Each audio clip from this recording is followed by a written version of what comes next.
Welcome back once more to the DM's break from coding and spending 12 hours a day staring at nothing but notepad sheets on his laptop and his eyes hurt. No, actually, this is a positive time. We are here once more on Father's Day to join for the Unfortunate Sons session 63. Oh, you guys just left poor Cameron up there. That's so mean. Okay, never mind. We got the whole spectator group down here.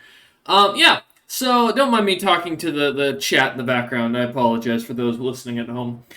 But we return once more. The last episode was an interesting one. Before we get into today, kind of recapping last session since a few of our party members were not here. We started off with Dom Nander getting their perspective of what had happened after the party had split away with it from them to follow a dwarf towards one of the guilds that was willing to help Adam and his cause. The party heading towards one of the three blood mage guilds in town, the Blood Claw something guild, I believe. One of the Warblade specific guilds. The already unfortunately having split off from Dom, leaving them alone, Dom found themselves able to, if I remember correctly, dodge successfully out of the way. But no, I believe it was the opposite. It was their mind was able to keep, but they were not able to dodge out of the way of it. One of the two. Failing half of the spell effect, they found themselves kidnapped and dragged away to the Patter family's dungeons, as it seemed. A dark and damp place in the home, home of a Patter or of the Beastfolk mafioso family. The party found themselves kind of with a split decision at that point as we cut back to Dom waking up and Lady Ferrum being brought into the office by the Patter family to discuss what was going to happen. Lady Ferrum did what she could, trying her best to negotiate to a certain extent, but taking social cues from the conversation, realizing that there was very little room for negotiation for Domnander's fate, chose instead to take a clean slate and get rid of Ned as well. Turning in both party members, she accepted the trade of getting a portion of the bounty as a finder's fee, as well as all of their items that they had collected. The Patter family agreed to this, deciding that or letting the party know that they would be paid and given the items after the deed was done. To which Lady Ferrum and Adam went back downstairs to enjoy a quiet moment in the guild, kind of watching and looking over some of the quests on the quest board. Meanwhile, Ned was followed in by the Patter family, and like a Russian inventor of something brilliant, and probably what Putin did to get into the KG or to get into the political office he is now, and I will watch for assassins going forward for posting this on the internet. The Patter family walked in, Tommy guns in hand, and by that I mean magic missiles. And as Ned went to take a shit for the first time indoors in quite a long time, he was filled full of holes, and his snake was killed. Unfortunately, Ice would be cut up and served at the guild as a meal, while Ned would be carried out in a body bag. The party, having now watched Ned be killed, Domnander would in the background find themselves as well, unfortunately, the victim, expecting a full monologue from the Patter family member that was there, instead only getting a minor moment of discussion before having their neck slit. We return back, honestly, the evening of the 33rd, still the same day at this point. Give me a second. Evening of the 33rd of the White Wolf, or September, in the year 65,003. The weather outside is still about 125. It doesn't really go down outside for the heat. Still sunny, shockingly, even while it's coming to the evening. The sun is still out pretty heavily, though it is starting to get close to setting, and the skies are starting to turn a delightful crimson. Not unlike that of the blood that Ned was seen leaking out of the body bag as he was carried off, as both Adam and Lady Ferrum watched. However, the humidity still at 100%. It is a wet and horrid place to be for anybody who is not used to the fire resist or doesn't have fire resistance 5. But for the rest, We return back once more as we look back towards Lady Ferrum and Adam to resolve a few things. Firstly, Lady Ferrum and Adam, as you find yourselves kind of sitting there, contemplating what happened, Adam still wrestling with what just went on, not having, of course, a full tie to the party necessarily, but still looking at Lady Ferrum, I imagine, a little differently than before. Um, Lady Ferrum also kind of, I imagine, kind of arguing or wrestling with herself based on what has just happened to a certain extent. It's never No, easy. because if last session we had our memories wiped of Oh, it that's was right. I so forgot there about would be that. no moral struggle between That is Adam and right. I Farron. forgot about that. That you guys did have your memories wiped. I forgot I had cast that spell on you. That is right. But as you sit there, a few moments go by, about a half an hour before the young receptionist comes kind of walking over with a few like larger rat folk that stand about between 6 to 8 feet. Many of them very bulky and muscled looking, carrying out treasure troves of what looks to be gear. As they come out, setting down two massive treasure chests next to your table, filled with Ned and Domnander's gear. As well as their coin and around 5 million gold pieces set on top of the chest.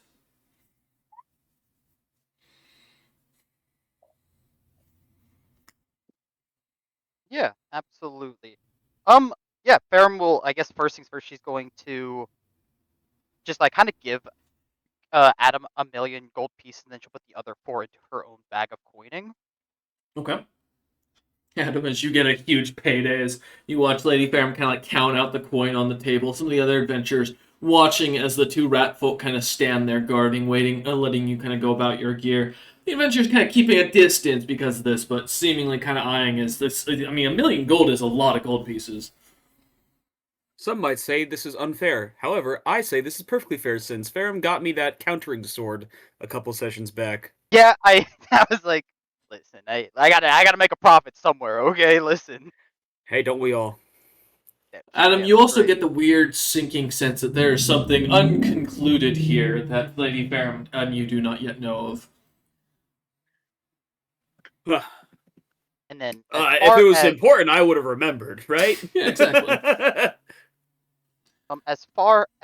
all of the items, I think she's just gonna wrangle all the items and try to just put them into whatever bags of holding those two. Okay. As you kind of go through this stuff, looking at it, kind of, I assume you're gonna let Adam look through it to pick whatever if he wants any of the gear for himself. Oh, Yeah, absolutely. Okay. absolutely. So yeah, Yeah.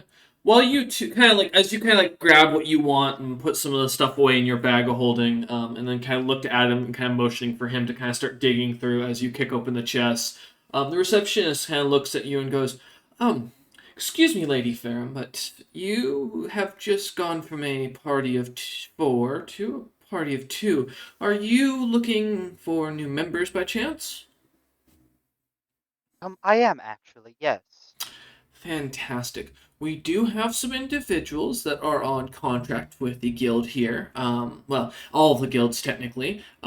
Criminals mostly, but to those who've either served their time or only warranted a sort of probationary period. They are sent off to do missions at a discount cut for their portion of the guild rewards of any quest you all take. And that pays back their debt to society. And once they're, of course, paid back, they are let to either stay with the party they signed on with or be let off to go where they wish if they so choose.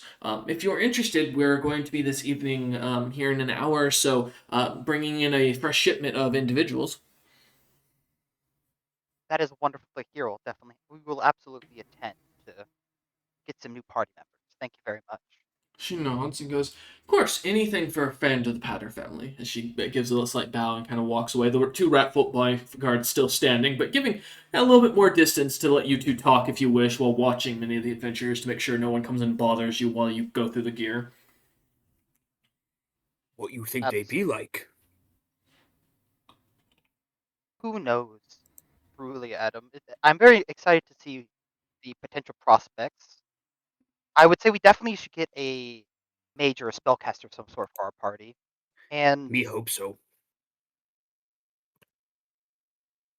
but we won't really know until we go there. But I think it's best we collect all the things, we collect everything, take whatever items you want, and then go on our way fairly quickly.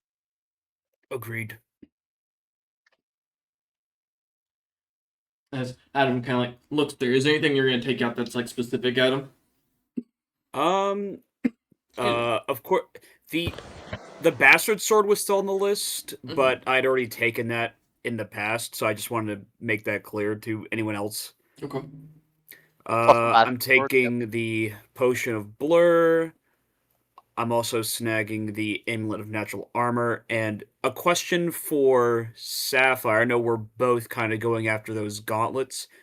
Do you really want Mhm. them, or am I Dude, cool to take them for that if for if my frontliner your activities? if your deck's as low as a frontliner, by all means, please take it. I don't need the AC as much as you will. I'm meant to be squishy. Hey, Uh, dude. All, blessed be. all I'm saying, it's first come first serve. You can also take the amulet of That's natural armor if you a really fair wanted to. point. Think about it like this, Adam. You don't Ned know who also you're had doing. an amulet of natural armor. You did.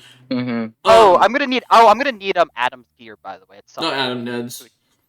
Ned, sorry, Ned. Yeah, sorry. At Yes. some point. Obviously, it doesn't have to be now. Just like at some point, whenever you can get a chance to do that, that'd be amazing. Thank you very much. Yeah, so as Adam, of course, you don't know who your teammates are going to be or if you're going to want to outfit these people, so, take gear as according to that thought process, as you're kind of looking through. I guess I'll take those gauntlets decks, and I believe they're a +2, correct? To The dex? gauntlets? Yeah. Yes. Okay. Yes, they are. Perfect. All right.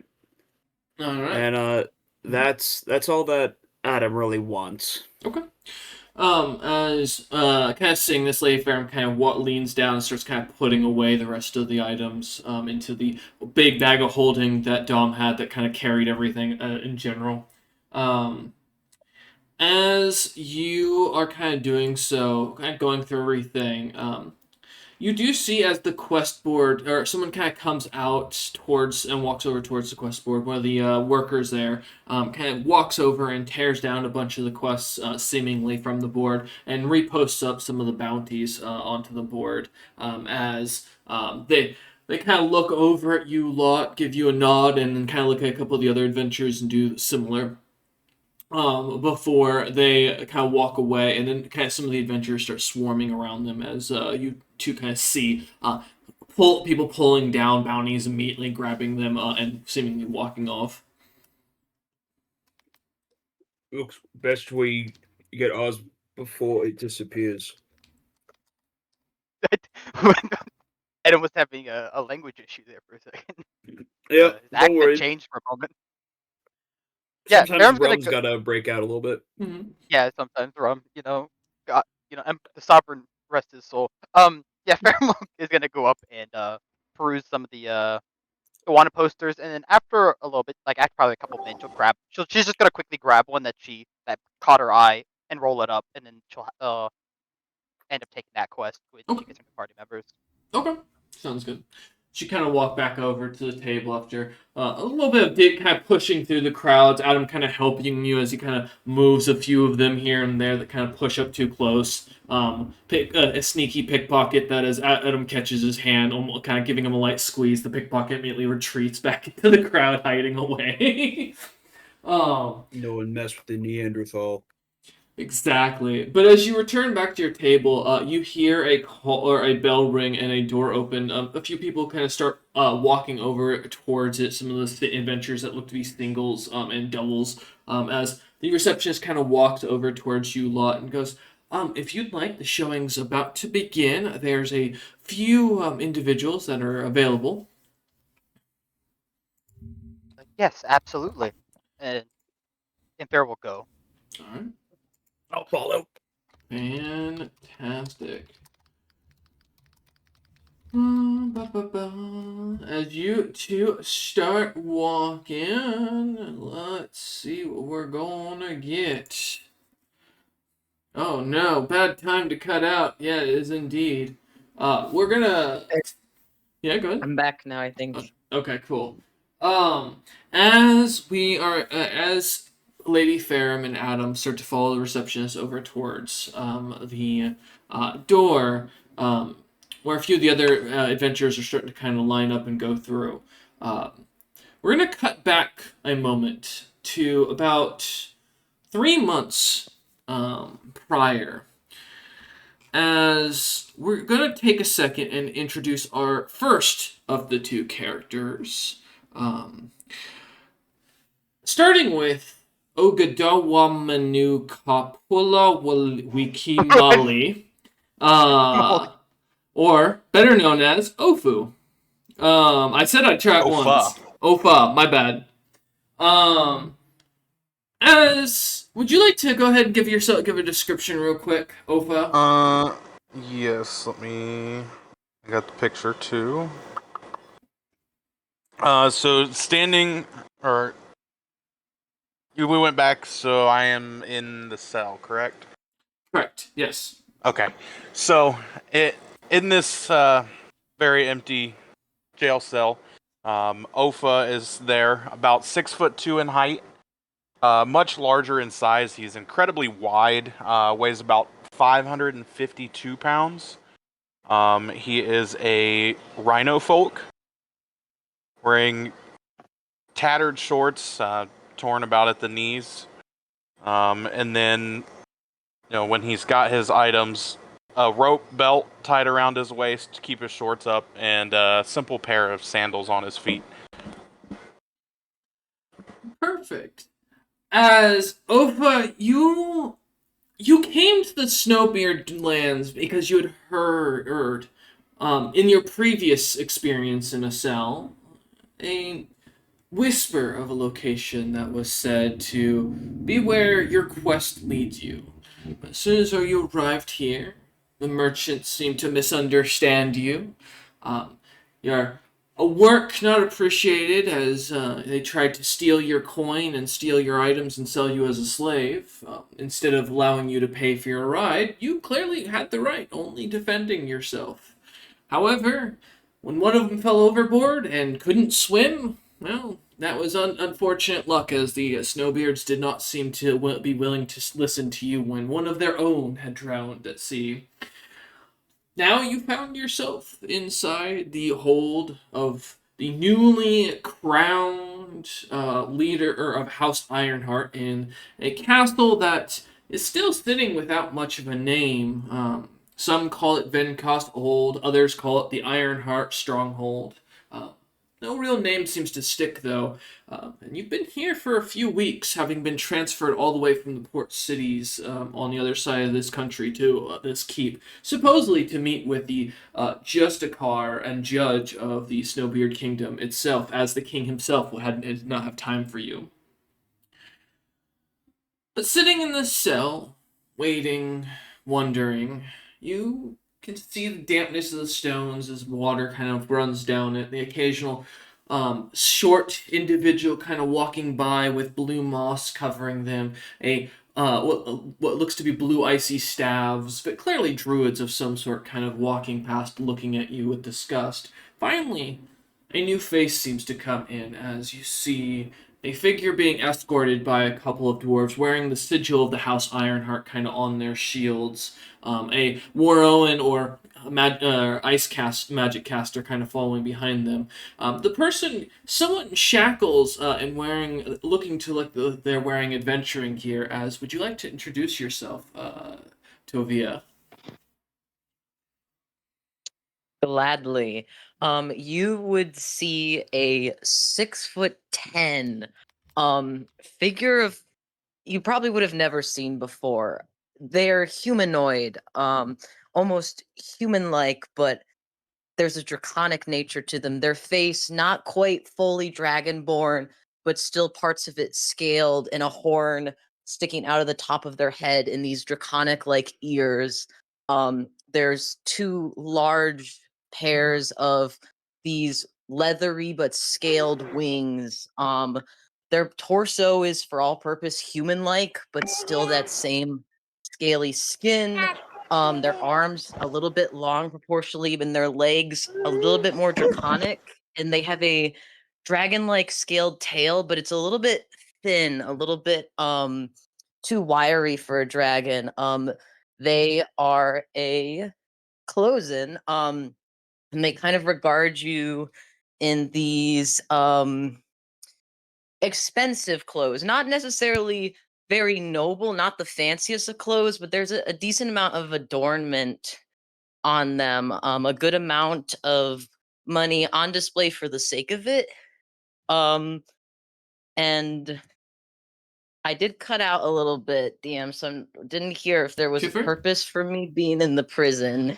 There Or if was I not. Now, as to happened upon him. explain for Okay. you, Tovia, yes. Yeah. As you had arrived here with news of supposedly your father's pen having traveled here to the illustrious merchant lord who had become a noble of these lands, a procurer of rare items and unique artifacts. You had sought out the city, the stronghold of the Ironheart, in hopes of seeing if you could either find out if they had purchased this item or if there was actually more truth to their investigation into it. Maybe that they'd be willing to share the information with you.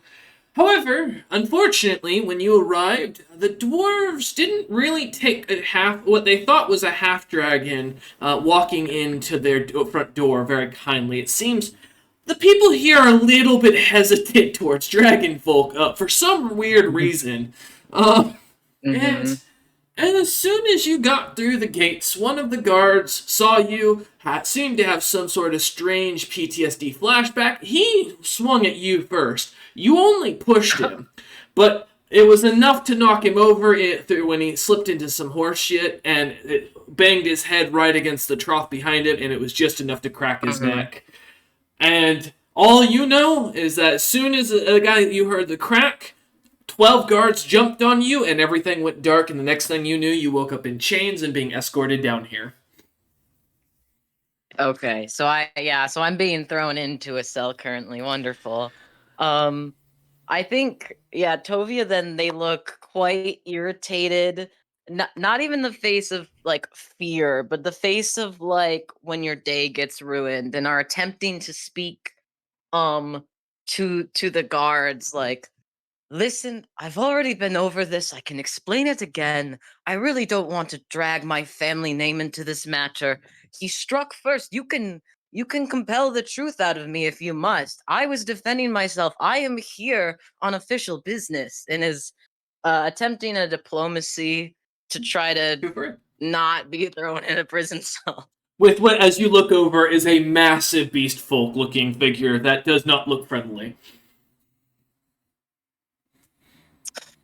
Might I say, you strike quite a piercing figure. My, I can see why they put you in charge of the prisoners. Listen, we could just get the higher ups on this. I really should be on my way. I really shouldn't even be here too long. As the guards kind of look at you, as you say this to them, and then kind of look at you, kind of looking over at the Ofa, kind of sitting in the cell watching this at this point. Do they seem to understand what my common or any of my other two languages? Okay. They do they're seem just- to they just don't understand and care. acknowledge. No, give me a diplomacy check. Oh, sweet. Okay, No. yeah. Let's go. Let's First see. roll, guys. How much do you bet my character's gonna do awesome? We're gonna whip out the physical dice for this.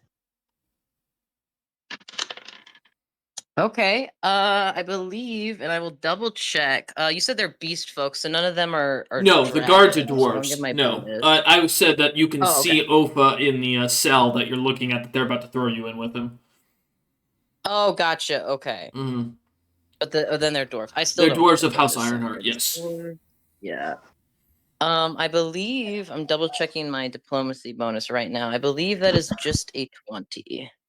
20. Okay. The guard Yeah, kind getting. of. The guard looks back to the Waro and the Ice Mage, who's kind of standing at the back of the group, like in his robes that are kind of gliding along. The symbol of House Frost Fury, kind of really broadly on his breastplate, on the opposite of House Ironheart. And he kind of, or sorry, Clan Frost Fury. He kind of looks at you and goes, "If you're so important, then the head butler will be able to clear this whole thing up, as the lord of the house is not available.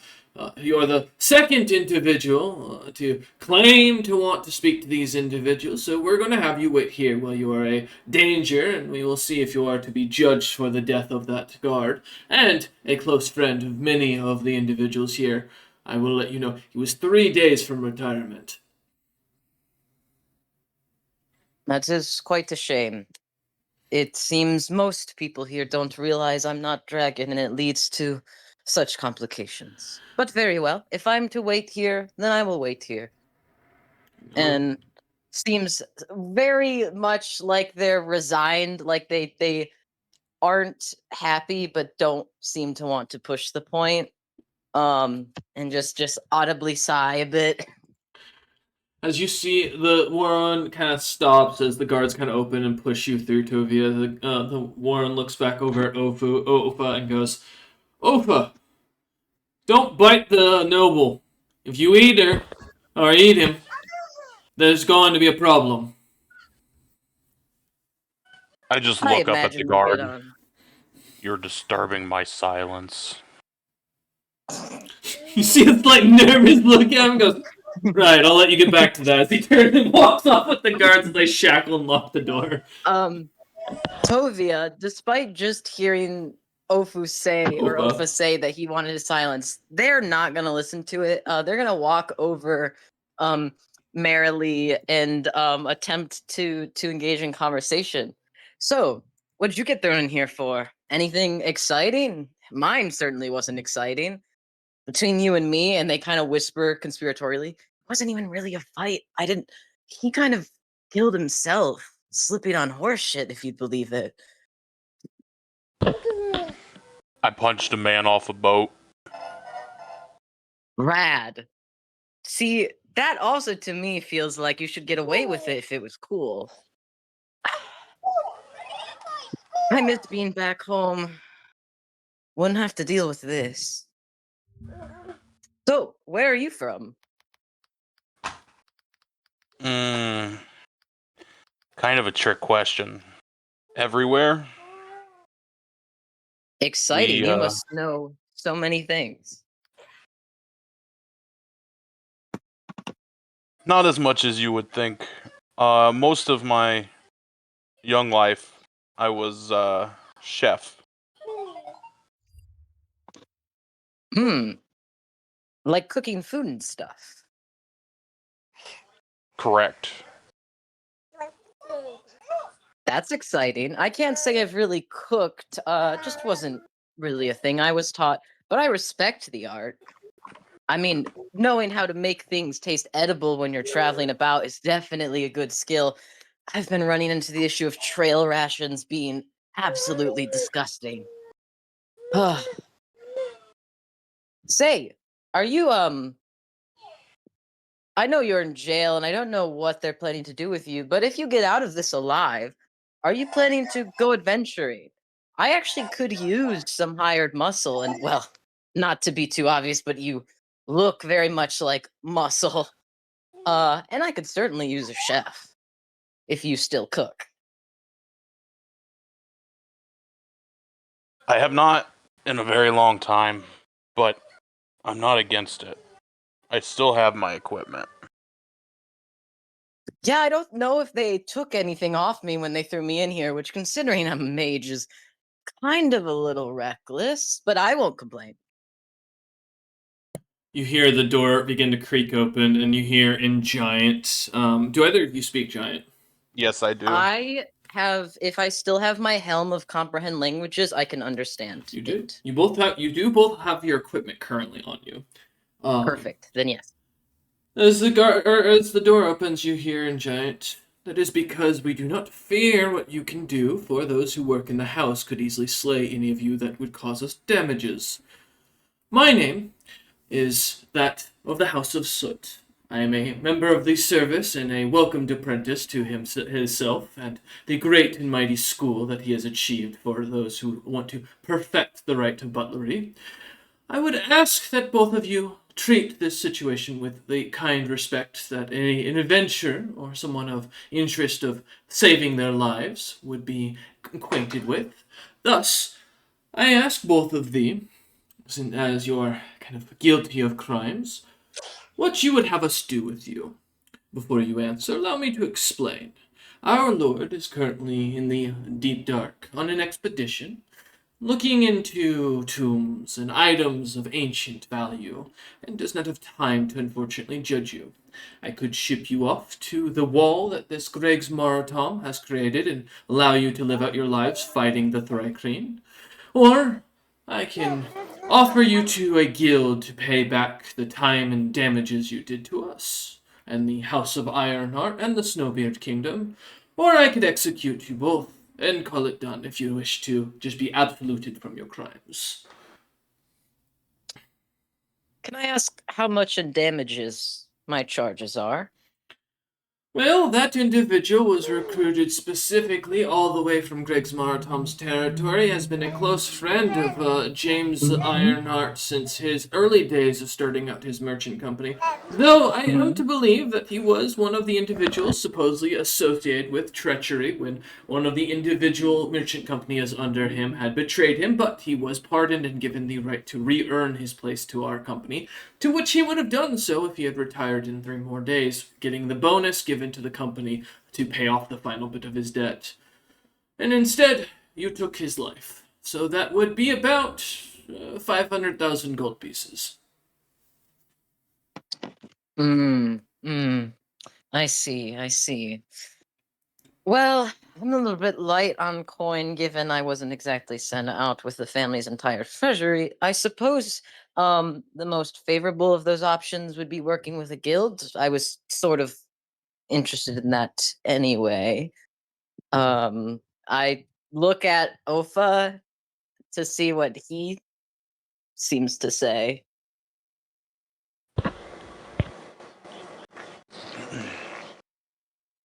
I suppose as long as I can fight. I'd also request we get transferred together if possible. Are you... It kind of looks between the two of you. Involved? Oh, we were just having such a great friendly chat, and I would love to continue that conversation uninterrupted if possible when we're being shipped to whatever guild it is we're being shipped to. Nods at that and goes, sure, it bothers me none. If that is your request, I'm more than happy to oblige. Of course, Fantastic. I will be informing your noble house of your whereabouts as the Lord of the Ironheart would a request of us. So I hope you'll understand that we will take no part in whatever situations you may be involved in. Yes. If you need spelling, allow me. I can also help with getting the letter sent out to them. I'm sure my parents will be happy to hear from me, even if it's not the best of circumstances. We can provide for that. That is fine. Wait here, and in the morning you'll be shipped out. For now, the evening is not one that we wish to fight during, and the dragons are very thick through the skies. So please rest. A mush will be brought by here later tonight. If you bribe the guards, they'll usually bring you something from inside the city itself. I wish Oh, you that is a wonderful thing to know.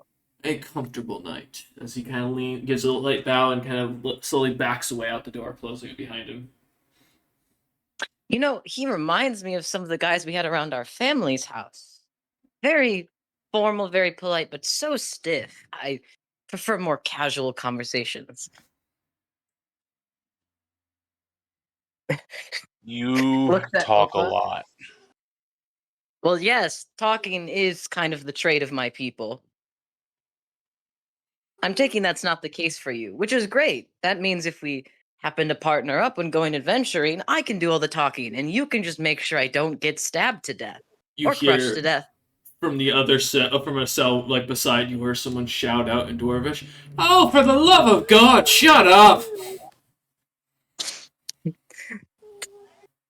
uh, Tovia can understand Dwarvish with the helm of Common Languages, but can't speak it back. And so we're just gonna continue talking in common to Hope you don't mind that I kind of took the initiative, but I figured this was a conversation we would want to continue. You use that "we" term quite loosely. My friend, come now. No need to be so cold-shouldered. I see great things in our future. It's, a given what we plan to do, or at least what I plan to do. I don't know what you plan to do. I guess we'll figure that out. You again, and Dwarvish from the other side. I hear grand things in my future. It's you sleeping and me not having to listen to you talk.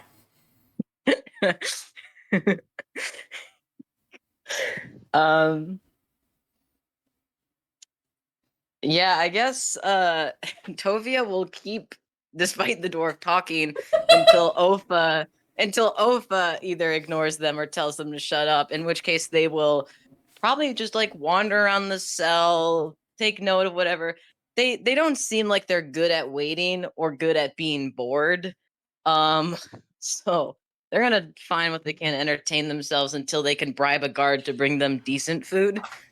Ofa, you've heard about these rare nobles that all have this thing called ADHD. It's a rare disease, but they can't sit still and they act like they've drank a lot of coffee beans. ADHD and the youngest child. I can't pick a struggle. But Ugh.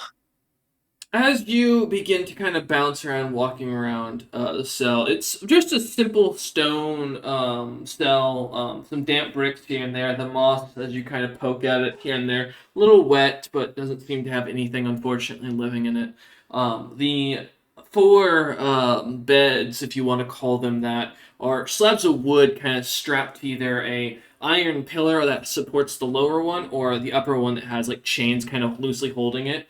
On the left side of the room, opposite of Opa, where Opa's kind of sitting down, I'd assume, the upper bunk is kind of cracked. The chain seemingly barely hanging on, as if someone kind of heavier, either probably kind of laid on it and it didn't hold up too well. Um, and as you kind of look about, there's not much in here. Mm.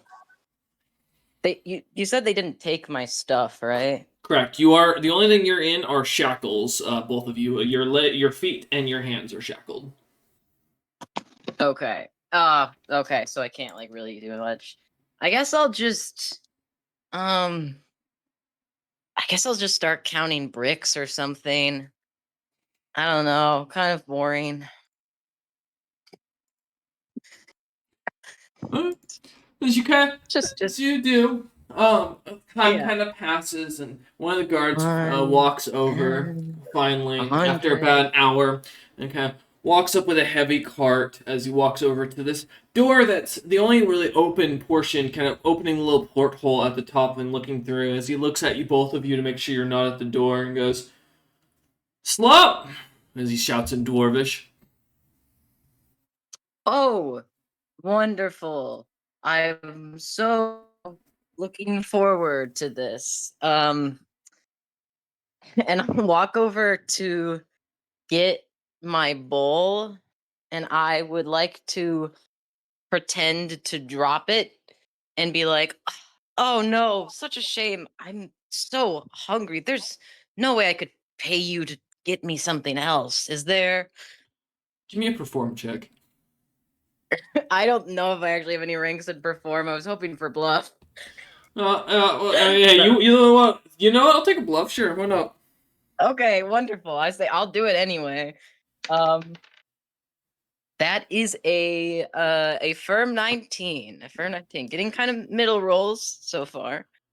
Guard just watches as it drops on the ground, and then watches as you do this whole act, and kind of looks at you and sighs and goes, switches to Draconic. He goes, "You know, you don't have to do.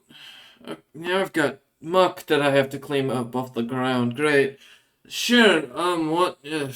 It's 20 gold pieces if you want a decent or the special from one of the restaurants next door brought in." Okay. Kind of holds out his And I hand. will attempt to very awkwardly get out the 20 gold from my coin purse, and I will pay it over. Takes it and kind of looks over at Opa and goes, What about you, big fella? As he speaks in common. Slop, or are you paying me? I just turn in my bench so that I'm facing the wall. You know, Uh, Ova, if you'd chat with me for dinner, I'd be happy to pitch in for your portion as well.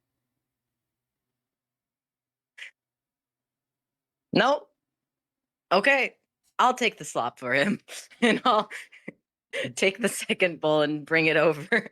guard kind of, yeah, he willingly hands it to you and kind of looks at you with a raised eyebrow and shuts the door. Kind of continues pushing off the cart to the next guy over. As the dwarf kind of looks at him next door, and you hear him go, "Please, earplugs, anything." You know, I could start singing some songs from my homeland. They told me I had quite a lovely voice when I was younger. You hear the dwarf pipe up and go, I did it. I attacked James. I'm the one who sent the fake father after him and sent him the undead assassins after him. I admit it. Take me to the killing block. And you hear the guards shouting as they rush in, dragging him off as he goes, oh, thank the gods, it's gonna be quiet. It's for helping deliver justice. Do I get anything? No. I wonder if he actually did it. And I'm just standing there with Ofa's bowl of slop. I assume he's not turned to take it. Ofa? No, just facing the wall. Okay. I'm just gonna, I guess, hold it, and I guess after a while, I think Tovia would start attempting to shape things with the mush, with the spoon, just attempting to make shapes in the bowl and There's just no get a spoon. tall tower going. It's just Oh. gray, what looks to be like a yogurt consistency that kind of jiggles slightly. As you kind of poke it, it seems to re-push back out where your finger leaves an indent after a few seconds, and then kind of bubbles a little bit. Do we have is there a window in this jail? Yeah, there is Cell, a 3-bar window that's about 4 inches tall and about 7 inches wide. I'm gonna whistle. I do have a familiar, a little raven familiar. Can I whistle to bring my discreetly bring my raven to the window and offer it the slop and see what it thinks? Sure. I do have a emotional bond, so I think the raven can tell that I'm dubious about it, but Yeah. Yeah, as you kind of whistle for it, the raven suddenly appears. You walk over to the window, and you watch as this Snow White scene kind of pops out as this raven kind of flies up to the window, closes its wing just in time to get through the bars, and lands on Tovia's shoulder as Tovia kind of leans up and feeds some of the gray goo to it, and you watch the raven kind of opens its beak, takes a couple of movements as the beak opens, like it's biting down on it, and then seems to start coughing as it spits up the stuff and flutters out of the cell. You see that because there is an emotional, empathetic bond. The moment the raven experiences disgust, Tovia's face also scrunches up, and I'm just gonna leave the bowl somewhere away from me. Setting it down next to the door and just going back to where you were. Okay. Oh. Seer, this place they could just really do just anything to make it a little less boring. And is just gonna chat a little bit with the raven familiar, which can speak. So hypothetically could talk back. I don't know if he will. But But to your worst nightmare, the noble is talking to birds. Magic birds. Yeah, I'm just gonna wait for my good food so me and my familiar can eat good food. I let out a rhino exhale through my nose and see the warm steam coming out of it. As you heavily sigh listening to this, basically breathing out, the bird kind of looks over at you and kind of seems to flutter its wings a little bit and quiets down as it watches. You get a sense of concern from it, Tovia. Mm. Oh, Seer, don't worry. This is temporary. We're going somewhere else. I'm not so sure about this, but I think I think I'll make it work. I just really hope Mom and Dad aren't pissed when they get that letter. But it's like it's the first time anything's happened, so surely it'll be fine. As you say this, you hear a knock on the door as a guard kind of enters in. What looks to be kind of rough stone plate bowl kind of brought in a thick brown gravy on top of what looks to be some sort of nice, well prepared meat and vegetables is kind of on it, and brings in. The guard kind of hands it to you and goes, "All right, that's the special. It's I think dragon something and something. I'm not sure what the other meat is. Vegetables are local. Enjoy." Wonderful. And I will watch the guard walk away and kind of pick up the plate. And is there a roll I can make to try to identify the mystery meat? Yeah, sure. Give me a survival check. Yeah, I don't think my survival's definitely not the highest, but I'm gonna try. No one can stop Tovia from trying. It's fair. Yeah, I get a +1, guys. This is gonna go real good. An 11, Okay. double digit. It is still a mystery meat. You're not familiar with this, but it seems to smell decent. Okay. Tovia looks at it, shrugs, and I'll whistle Seer, my familiar raven, over and offer it some of the meat and pick at the meat and vegetables. Kind of being a pretty decently picky with it. I'd imagine just given their origins, they have a finer palate, and so all of the stuff they don't like the look of, they let the raven eat. Essentially, walking, flying garbage disposal for me. Okay. Opa, what as you watch this, do you do anything, or are you just gonna kind of sit there contemplating your thoughts as they're finally quiet as they eat? Yeah, I think just like you said, contemplating my thoughts, enjoying the moment of silence. For a second. Uh, the raven seems happily taking like some of the peas in there and bits of like small chunks of meat, and as it eats, as you kind of work and pick at it. Another hour goes by as you kind of finish off the dish and hear the guard come over and knocking and goes, "Well, I got good news for both of you.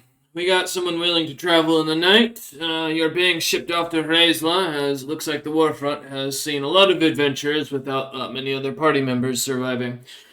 And they've requested new recruits. So, you're heading out with a group of other individuals. I must insist now that you both," as he holds out a hand for each of you, and you see a clutch of berries in it, and holds it out and goes, eat these real quick, as you'll need to ensure that you're not able to see exactly everything that's going on. It's a policy when moving prisoners." Hmm. Can I this is gonna be funny with this character. Can I sense motive? Sure. That just See if get a it's hostile vibe. or not. Yep. Yeah, just like, oh, what's up? I need to eat some berries. Oh, fantastic. Oh, actually not bad roll. Just another 11. Um, he doesn't seem to have hostile intent and seems to be more bored in the situation. Like this is very Yeah. systematic. Does does my raven need to eat like half of those, or is that just for me? Did your raven commit a crime? Not as far as I'm aware, Seer. I look at my raven. I Go ahead. I just Go. walk up, grab my handful of berries, and just go, "Stop talking, eat," and throw the berries into my mouth. You start chewing on them. Fuck Thea kind of you. looks in surprise and looks down. Suddenly, a little list of like known crimes, and like looks up at you and goes, "As you see, there's nothing for this city on it." And goes, shakes his head. Nothing in this city, but there have been crimes. Very good.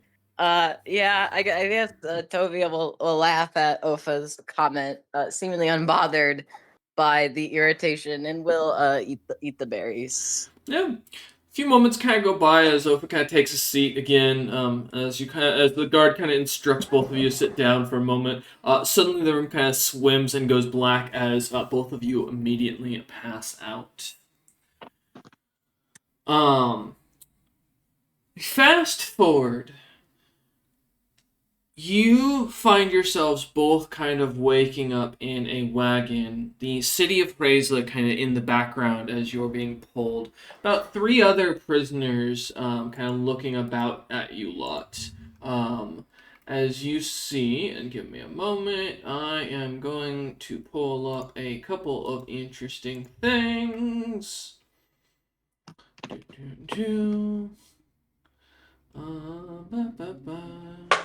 Oh, I don't know what that was, but you made me fucking jump. Thank you so much. Sorry. I am watching the baby and he is slamming things. No, it's fine, dude. He scared the shit out of me. Like, oh shit. It's the raven. It is. So as you look over, you see what looks to be a red-looking troll, kind of sitting with with a tattered blue robe, a short sword kind of at his hip, a dagger kind of at his other hip. A little baby blue dragon kind of sitting on his shoulder, and a couple of piercings along his ears. As you look him up and down, he looks to be a half troll, and he still seems to be kind of snoozing as he leans forward in the cart. The second individual looks to be a wild-colored looking chorizo. Yes. That looks to be very thin looking compared to what you were told, but his gray skin, short demeanor, and definitely thinner looking appearance definitely marks him out as not one of these snowbeard races. The last looks to be a very angry looking beast folk of sorts that, as you kind of again look over him, looks to be a rat folk of some sort. As he kind of glares at you, the symbol of the Patter family kind of proudly displaying on his chest. As he seems to kind of sit there dozing as well. The Teresian is the only one who seems to be kind of awake and looking up as you lot kind of come to seeing the city in the distance. The person leading the wagon, as you recognize, looks to be a short Teresian fellow that he looks to be very well equipped, short white hair, kind of very focused appearance as far as goes. Efficient appearance. None of his equipment looks to be fanciful. Almost all looks to be very appropriate. The sigil of the House Ironheart kind of seems to display on the back of his leather armor. His goggles seemingly glimmering as he moves them onto his head. Looks back into the wagon, kind of sees you lot coming to. The wagon not being pulled by anything, but the reins seemingly floating as he kind of holds them and looks back at you lot, Ofa and Tovia, as you kind of come to, and he smiles and goes, "Oh, good, you're awake. I'm Zerexia. It doesn't matter who I really am, and beyond that, I'm going to be dropping you off the guild. Please let it be known, if you resist or try to jump out of the wagons right now, I will have to kill you. I do hope you understand," as he smiles and kind of leans back forward and kind of looks back at the city as he goes back to what he was doing. The Teresian kind of sitting in the wagon looks up and, yeah, exactly, goes, "Ah, good you're awake." As he kind of smiles between the two of you lot and goes, "What are you lot in for?" Man slipped on horse shit and broke his neck when attacking me and died. Nods at that little grimace and goes, "Bad luck, I see. What about you, big fella?" Yes.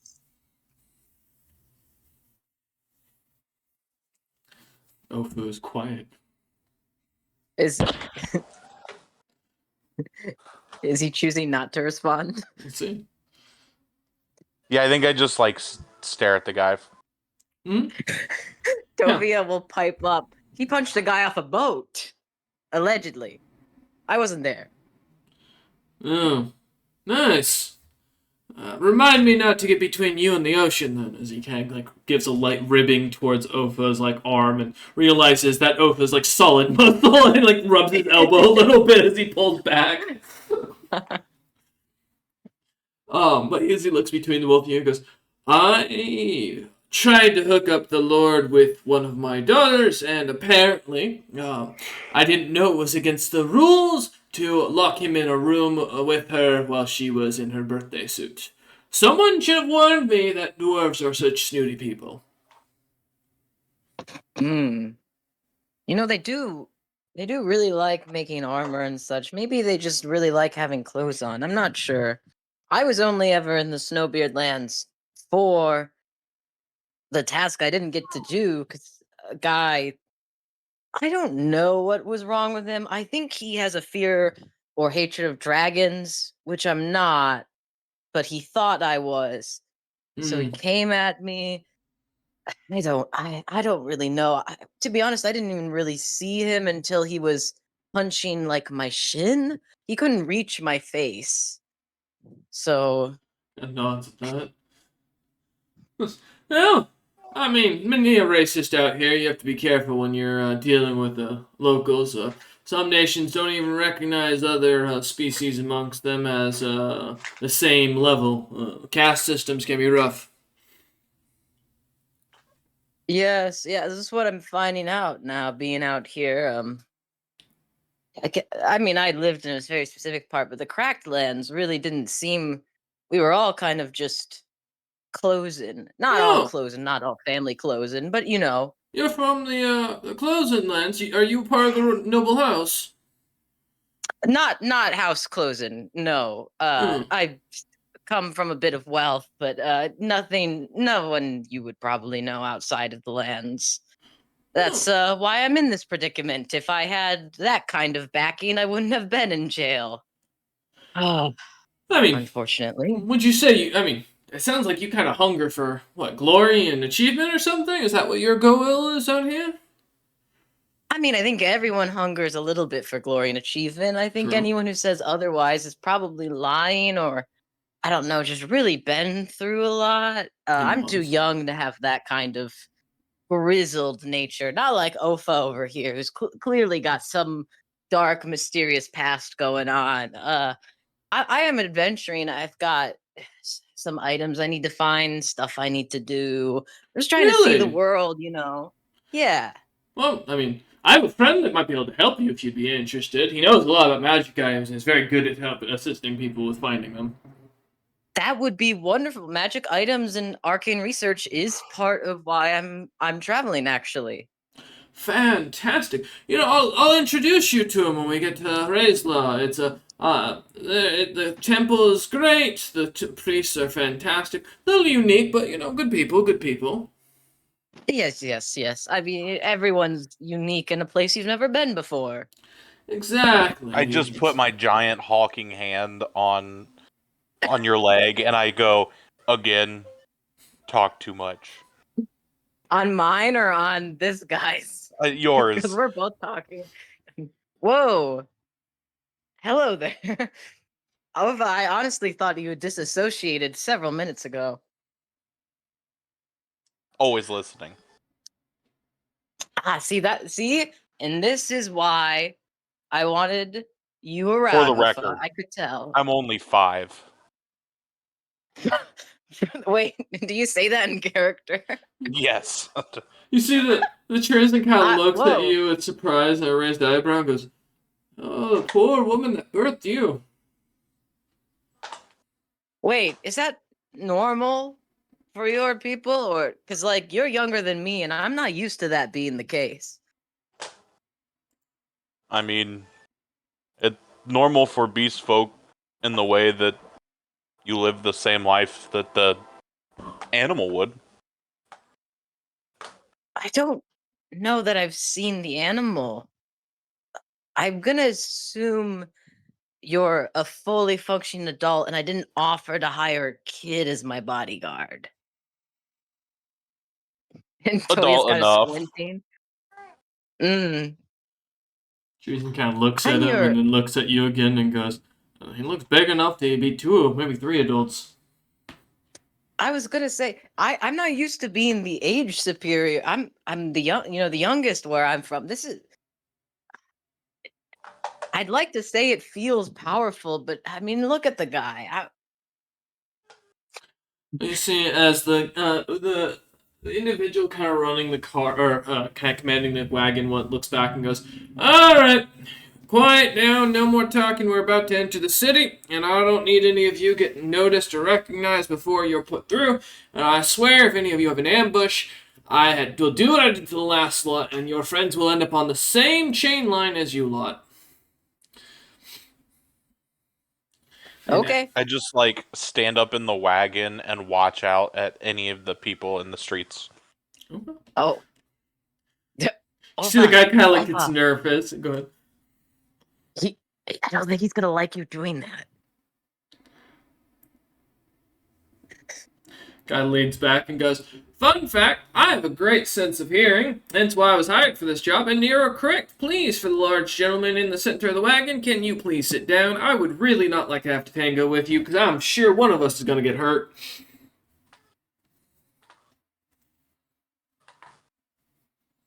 Kind of looks at Alpha. You good? Yeah, I just look over at him for a second. Mm-hmm. Oh shit. And then I will like full on plop my ass down, all Okay. 550 pounds. The wagon slightly bounces a little bit. Like save. No, as you thankfully, you guys are somewhat chained down to these chairs. Ofa couldn't have gotten fully off the wagon, thankfully. Well, with his strength, maybe he could have. We don't know. But as you feel the wagon slightly move, the rat folk kind of wakens and kind of suddenly smiles as he looks out at the castle that's getting closer and the city walls that are getting closer. And as unfortunately, the half troll kind of continues laying there, completely out of it, as you're brought into the castle gates. The guards seemingly waving you through as they kind of eye you lot with suspicion. As you look through now, at this point, kind of catching up by this time to the same day as you watch a figure being dragged off, a large figure that looks to have like pretty large wings sticking out, their scales seemingly kind of covering their face, almost like looking like a half bloom dragon, as they are carried off on what looks to be a stretcher by about three mouse folk towards the entrance to the city, as you lot kind of take a right turn and head towards one of the guilds.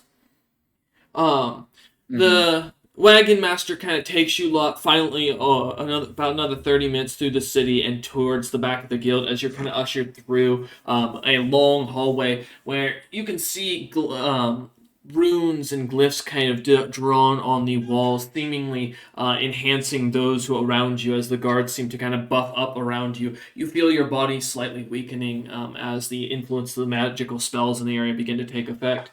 And you're dragged out with the rest of with the other three as you'll put in a lineup, and adventurers seem to begin gathering and taking seats as this almost open stage kind of begins to open up to you lot as you're dragged out onto it. A rat folk kind of standing at the front of it, a top hat and what looks to be a very fancy attire of a suit with a little bow tie, and stands at the front with a long stick that's kind of blackened with a white tip. As adventurers begin to kind of move their way in, and you will immediately notice the two that kind of stick out the most, and that is the Wyvernkin Samurai, who is the only samurai in samurai-styled armor, sitting out in the crowd, alongside Adam, who also sticks out like a sore thumb. Along with about 50 or so other adventurers who seem to vary in races, mostly beast folk from what you can tell, but a few giants here and there, that all have little, what are they called? Give me a second. Paddles, and that are kind of like for looking to bid, as the rat folk kind of steps forward and kind of drags you lot fully forward onto the stage. Oh, it's an auction. As Lady Ferrum and Adam, as you see the figures dragged out onto the stage, the rat folk looks to be heavily in his robes, his teeth rotting, the look of him, the look in his eyes almost glowing green, the evil and nefariousness you can smell from here and see it clearly. The half-troll looks to be almost half dead at this point, as he seems to like lean forward, almost falling asleep as he's standing. His body seems to kind of limp as it walks, and he almost looks like he's not fully there. And then lastly, of course, other than the two party members, the Chorizen, who seems to be dressed quite well, seems to be kind of sitting there, his hair very close cropped, his eyes kind of darting around the room as he watches, but otherwise doesn't seem to do anything. As you hear the rat folk kind of begin to shout for people to quiet down, do you two say anything as you see this grouping? I think Baron's gonna lean over to Adam and be like, "What do you think of the how should I put this? Potential party members?"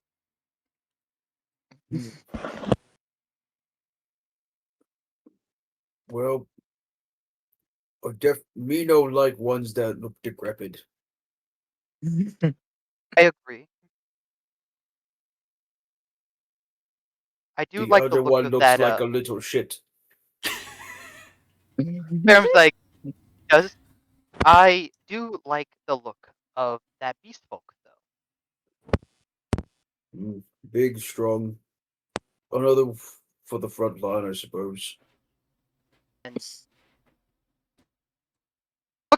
looking at Tovia, would I be able to kind of ascertain that they would be a spellcaster of some kind, just from how they look? Yeah, I mean, I would say from your experience, and given that you were told these people are adventurers, this person looks more like a nobleman that it would be out like Yeah. having a good time than they do a book-educated wizard or like a battle Okay. mage. All right.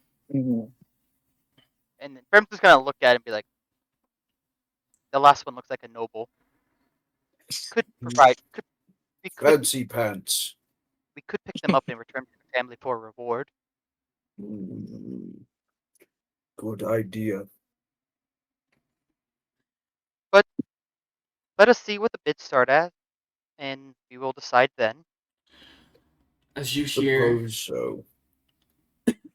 as Adam says that, looking out, the rat folk begins speaking, and you see he speaks into a what looks to be a strange orb that almost it translates it almost perfectly to your native tongue, allowing for zero, thankfully, language missed. As the rat folk begins to talk out and goes, "Welcome, one and all, to the Patter Family Adventuring Guild of the Blood Claw Guild itself, bargaining adventurers who owe a debt. As always, these are not slaves. They cannot be required to do anything that an adventurer would not normally do. All they are on is here as a probationary period to pay off their debts, which means they are not a danger to society and not a danger to you. I do not need to remind you that all bids are final. If you put up more coin than you have, then you will be forced into the same offering of dealings. And as always, as a reminder, all final bids are final, no givesy backsies, and I will call security if you become a problem." That includes to the slaves as he looks back at them and goes, "I know you're not slaves, but here, and while you're under our protection, you are considered a slave of the Powder family. Keep that in mind if you decide to try and stab me in the ass." As he looks back and eyes Ofa. When I he don't eyes think- me, he would see that I don't have any blades on me. Yeah. Well, Yeah, I was you like, got I you don't got think he's the well, stabbing type. well, I But he mean, does hey, have the horn though. on your nose could As- be used for stabbing. As you mention that, Tovia, he kind of looks over at you and kind of gives a slight grimace and goes, "Yeah. Alright, let's allow the bidding to begin. I will start with our friend here, a disgraced member of the Beastfolk clan, the Powder family themselves, one of the original families, an unfortunate member who failed to commit to what he was told to do, and failed in the capture of Dom Nander of the Nander clan. We have brought them in here with that in mind, and have managed to not only beat them down, but have managed to put them into a full slave pack that will be their requirement. The bidding starts at 100,000 gold pieces." As you see, almost immediately bids start flying up, and it hits around 700,000 in the blink of an eye. before finally one of the what looks to be a Gargan, gray skin, very butch looking, his hair kind of completely thinned, and a heavy gray or green cloak kind of covering his shoulders, just barely down to about his mid back. The rest of him wearing almost very too tight of attire to really account for any armor. A thick brown shorts that seem to kind of like be made of this thinner leather hide that just go low enough to cover about mid calf. The muscles of this individual just kind of bloated out. As the speaker goes, kind of waves to him and goes, and sold to the large Gargan in the front. Gooch, you may acquire him in the next, or at the end of this bid, as the next one goes up. And as the next two kind of pop off, you hear as they're called out and people bid on them pretty quickly. The troll finalizing for about 1,100,000 gold pieces, and the Treason for almost 10 million gold pieces before they are taken off. Finally, you see as Ofa is brought up to the front, and the rat folk kind of looks at him and goes, I don't know how they caught him, but somehow they did. Someone put him in a cell and convinced him not to kill them, and we've managed to drag him all the way out here to pay his debts. I'm asking for the starting price, 1 gold piece for anybody who's interested. Go ahead. Feel drawn to them? By the way, I wanted to ask. You do. To the party or to the... To Ferrum and Adam. Yes, slightly. Ferrum's gonna open the bid with 1,000 gold pieces. I've got 1,000 gold pieces to the lady of the previous party, known as the Unfortunate Sons. Do I hear 1,001? If anybody tries to put up the wand, I'm just gonna shoot him a very angry stare. Give me an intimidation check. Cool. Well, Ferrum's the type to play Monopoly. 33. And when it gets to the auction, bids so much more. I'm gonna be completely clear. This gold is not coming out of my personal report. This is coming from the party funds. Anything I spend on you guys is coming from the party funds. A couple of the individuals begin to kind of like ready to raise their paddle. One of the Grass and Tree Grove members kind of looking at you and eyeing you as a potential pet and mount. Kind of like gets ready to raise his paddle as you like snarl at him slightly, and he kind of lowers his paddle back down. The announcer looks at him and goes, well, I guess not. All right. As another person gets ready seeing you and kind of like sees the anger in your eyes, kind of puts down and goes, all right, clearly, no one, as the rat folk at the front continues and goes, I guess no one's going to bid otherwise. Sure, sold to the lady in the fancy samurai armor. You'll be able to collect him if you can after the full selling. Please, sir, that way, and don't eat the guardsmen on the way out. As he kind of like gestures to the side of the stage. I will go that direction. All right, as you're kind of walked You in a off. bit, Ofa? It's I tried to wait. the way as you're walked off. Opa not even responding as they're walked away. As you go ahead, Tovia.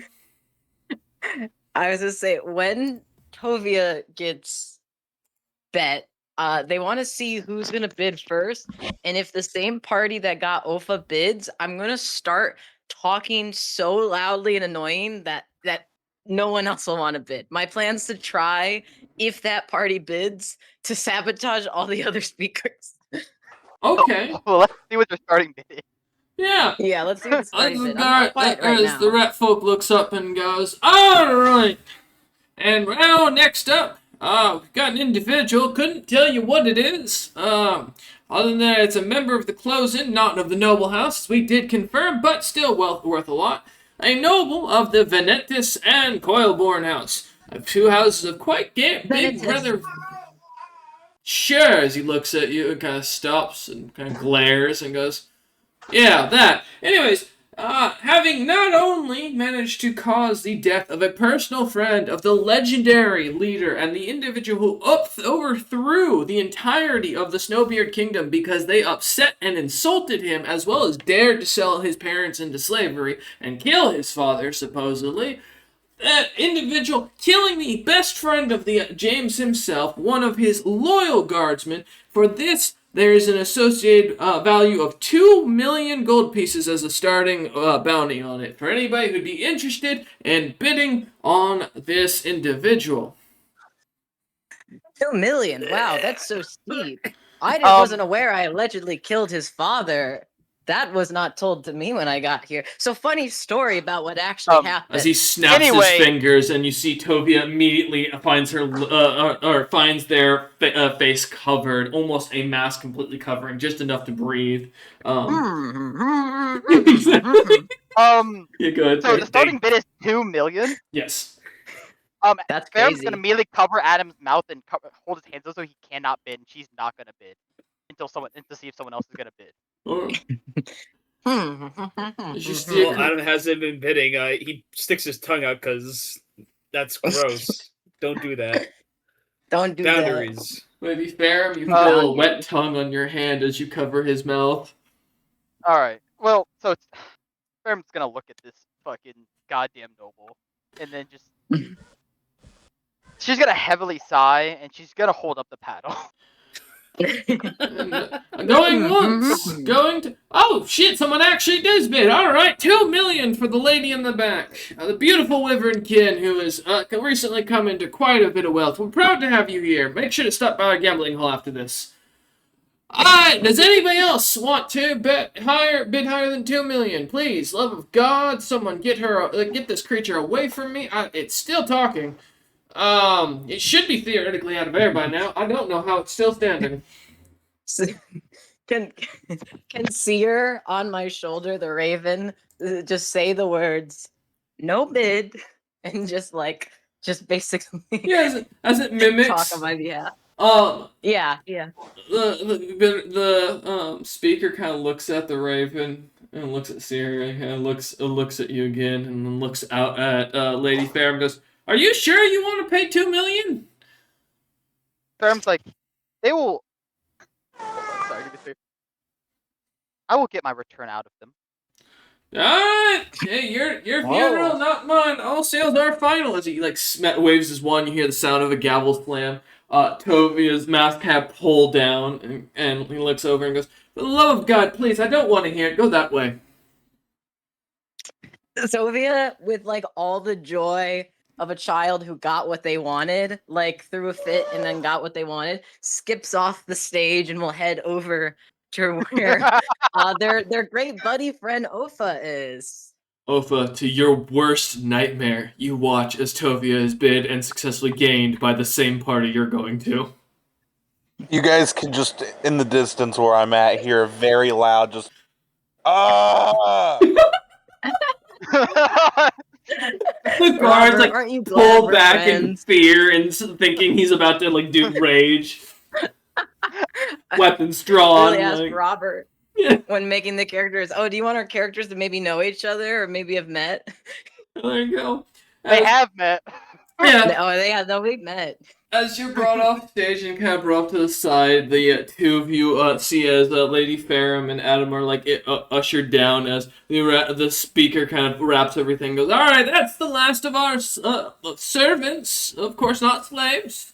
Not slaves. We would never condone such a tail practice in this guild. As we were saying, yes, please come pay down and collect your winnings. And for those who did not succeed today, remember there will be a new set tomorrow coming in. The House of the Iron Heart has sent us many willing offers that are paying off their debts to the house. So we appreciate all of your money and interest. As he kind of waves them off, and the lights kind of come on to the stage room once again. The stage kind of delighting as he leaves. Yeah, Farum, before Tovia can start rambling for 30,000 minutes, is gonna head down to pay their. I had a question for DM actually. No, you're good. Before Tovia is brought to the party or whatever, if I could get that Chorizen's name, I want to find him later because he discussed introducing me to his friend. Yes. He will lean over to you and give me a diplomacy check real quick. Yeah, certainly. Let me roll a nice die. That is a 19. He will give you his name. A name, an alias. No, Okay. well, that's the name he gives you. As he kind of smiles as you walk, or as you pass by him, and he kind of looks at you and gives you a nod. As you're kind of taken over to the party, though, and he kind of gets taken off to another group, you see his Lady Ferrum and Adam come walking down, and as they do, the one of the rat folk kind of standing guard by the two of you kind of smiles and goes, "Oh, Lady Ferrum of the I was with the Nephilim when you were there. I was one of the new trainers." As he looks over at Lady Ferrum, I'm such a fan. I saw you train against Neff himself. I never got good enough to fight Neff, but he kind of like leans out and kind of to shake your hand and goes, "I appreciate all you've done for my family. I cannot believe that that you would have to deal with such a terrible party members. I mean, someone who was wanted like that must have been horrid to be around." Ferrum's gonna just keep her her hand behind her back and be like, "Thank you very much. Alas, I have learned that shaking one's hand is a risk that I cannot take. Oh I yes, know that your words warm my heart. Thank you."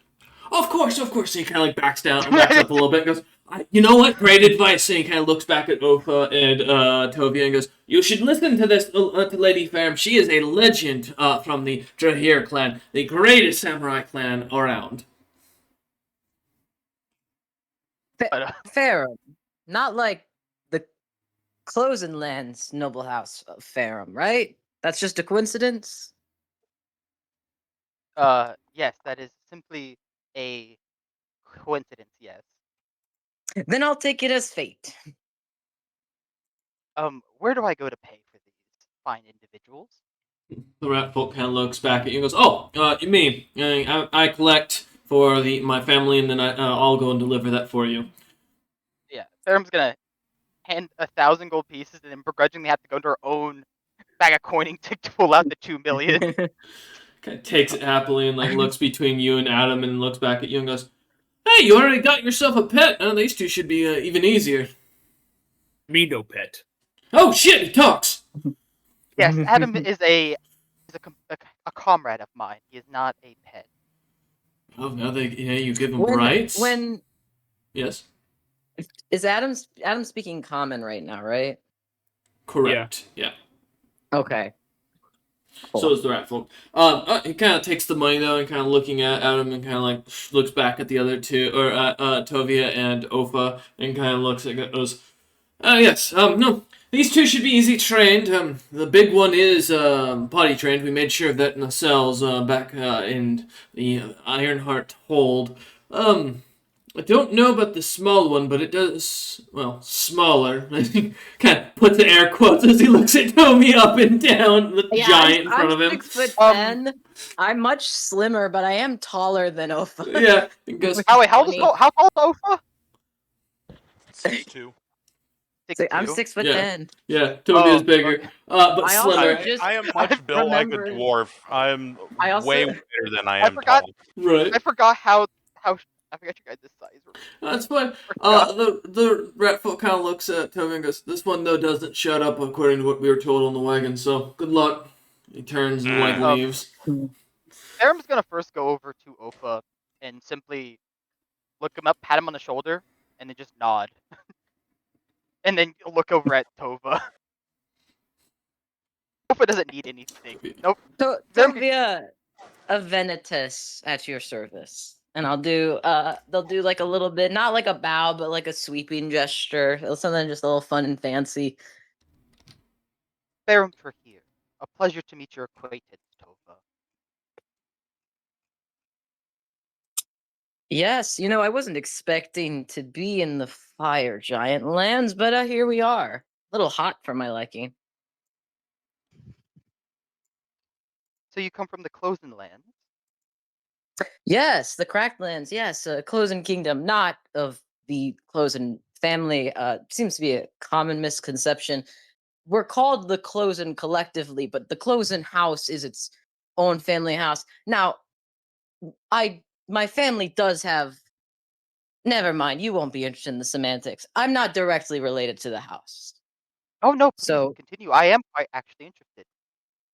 well, we trace some of our heritage back to one of the royal famous figureheads many, many thousands of years ago. But of course, that was a long time ago, and there's no more recent connections to claim any kind of connection in the family that would give us, a stronger standing or position. But it's still a matter of pride, bloodline and all that. My grandmother's rather fond of it. Great woman, Yes, lovely woman, terrifying woman. yes.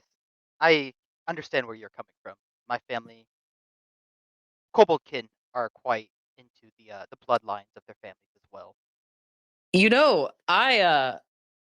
I'm not dragon, but our family does have draconic heritage back in our bloodline. I would be interested to hear more about perhaps your family and maybe your time in I assume in the Koboldkin or the Dragonkin lands.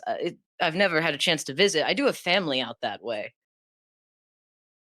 How that is nice to hear. Alas, I do not. I like to keep my family lineage more private for the time being. Mm, I understand. I can't be the same. I'm quite happy to boast about my family line, but I assume you have your reasons. That is a safe assumption to make, Tovia. Yeah. Tovia, I'll be honest, does not have good sense motive, so I don't think I'm even gonna bother. I'm just gonna take it all at face value and just be like, oh yeah.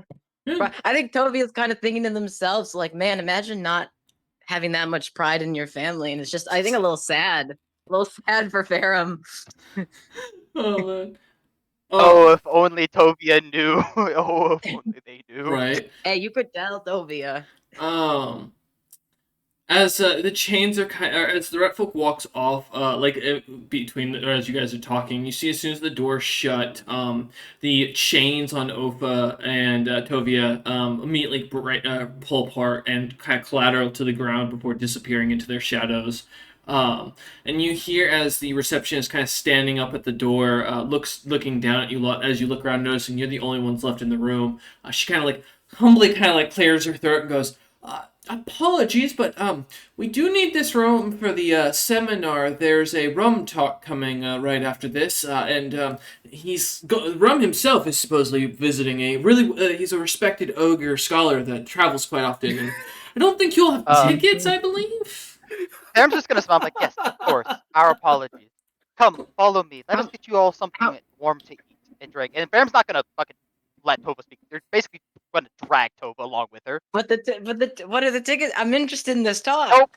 Oh, Incorrect, he's a Tova. demon Nope. specialist. Likes okay, bye. And she kind of looks at him and Ah, like Ofa and goes, "Do either of you wish to know?" no. As you like walk past. Uh, I just follow after Ferrum. Just Okay. walk me away. go. Goodbye. She kind of like nods as you walk past. Just, oh, okay. As you walk out, seeing the I'll be long back one line of day. people waiting to get in there. As you guys walk out, she kind of waves at you as you do. Starts guiding people as she opens up the line holder that was there and kind of lets people through as the felt noodles moved off to the side. And people kind of start flowing in as you hear them excited. Some with pictures of this like ogre with glasses on and like the symbol or the words of his book kind of being held in his hand. It says chaos and how you can stop it for the emperor's sake. And then the second book Incredible. next to it that says the emperor is the blood sovereign. And then yeah, Wild. yeah. As you lot kind of head over towards the table that you were using earlier, already cleared as you kind of go to sit down.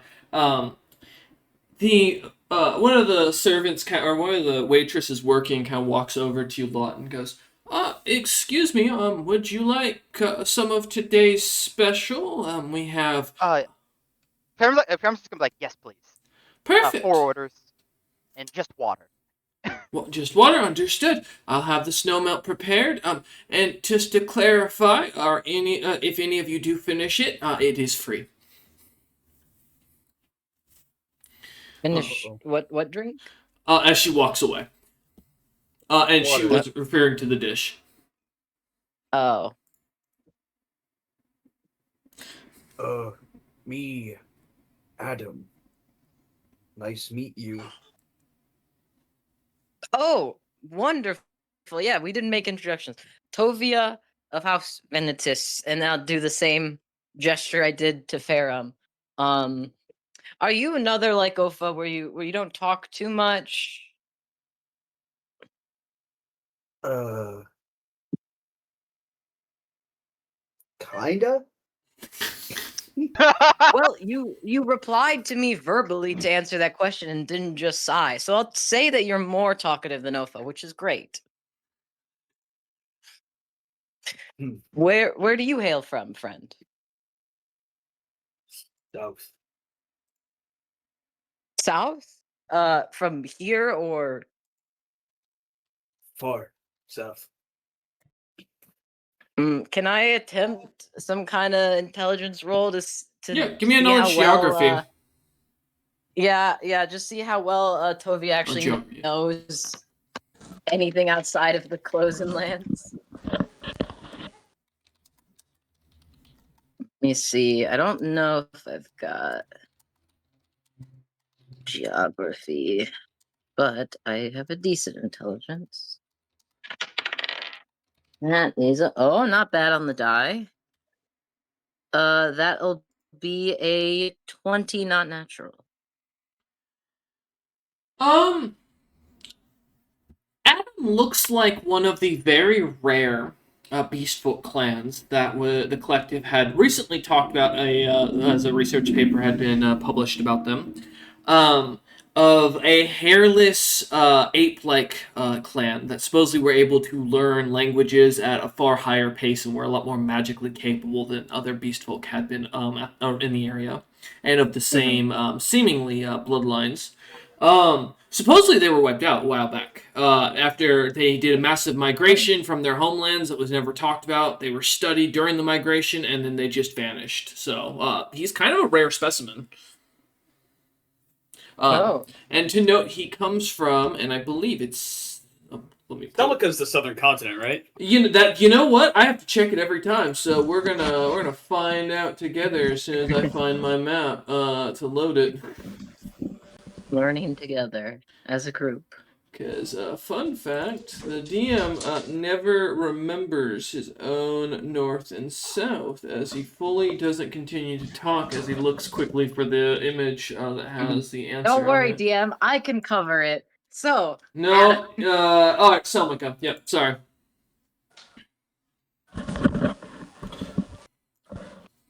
To confirm for your notes. And if you want that written down for it, Tovia, there you go.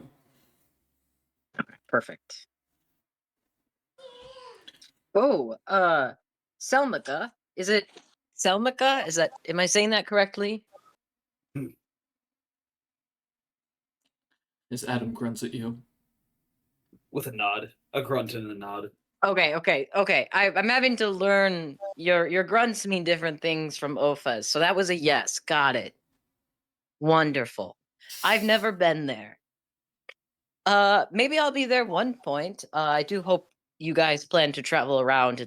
I kind of need to travel around.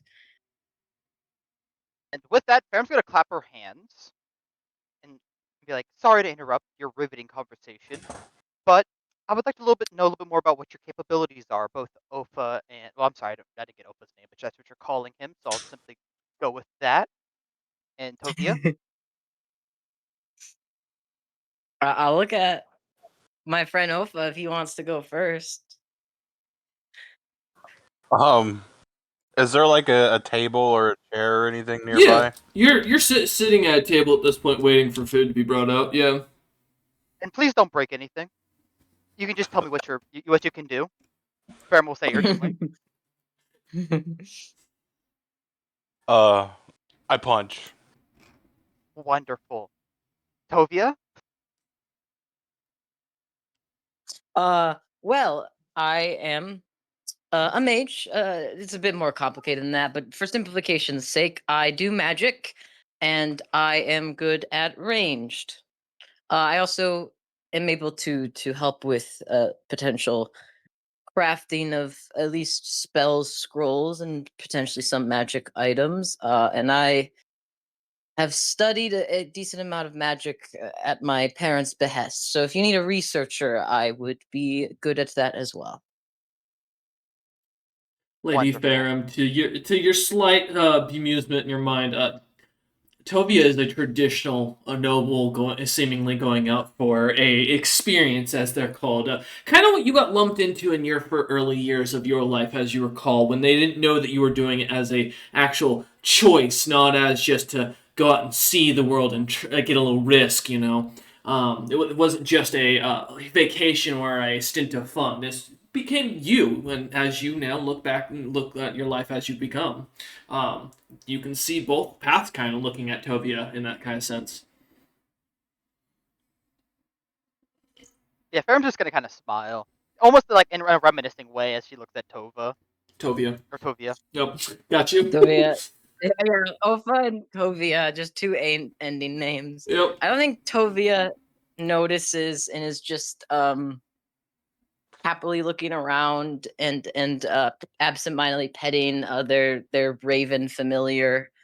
So what are your guys' capabilities then? I take it fighters, just given the armor and the nature of the weapons on you, but not good to assume. You would be correct. I am very centered around fighting a single target more than groups in that manner. Me swing sword Mhm. good. Wonderful, wonderful. That was what I was hoping for.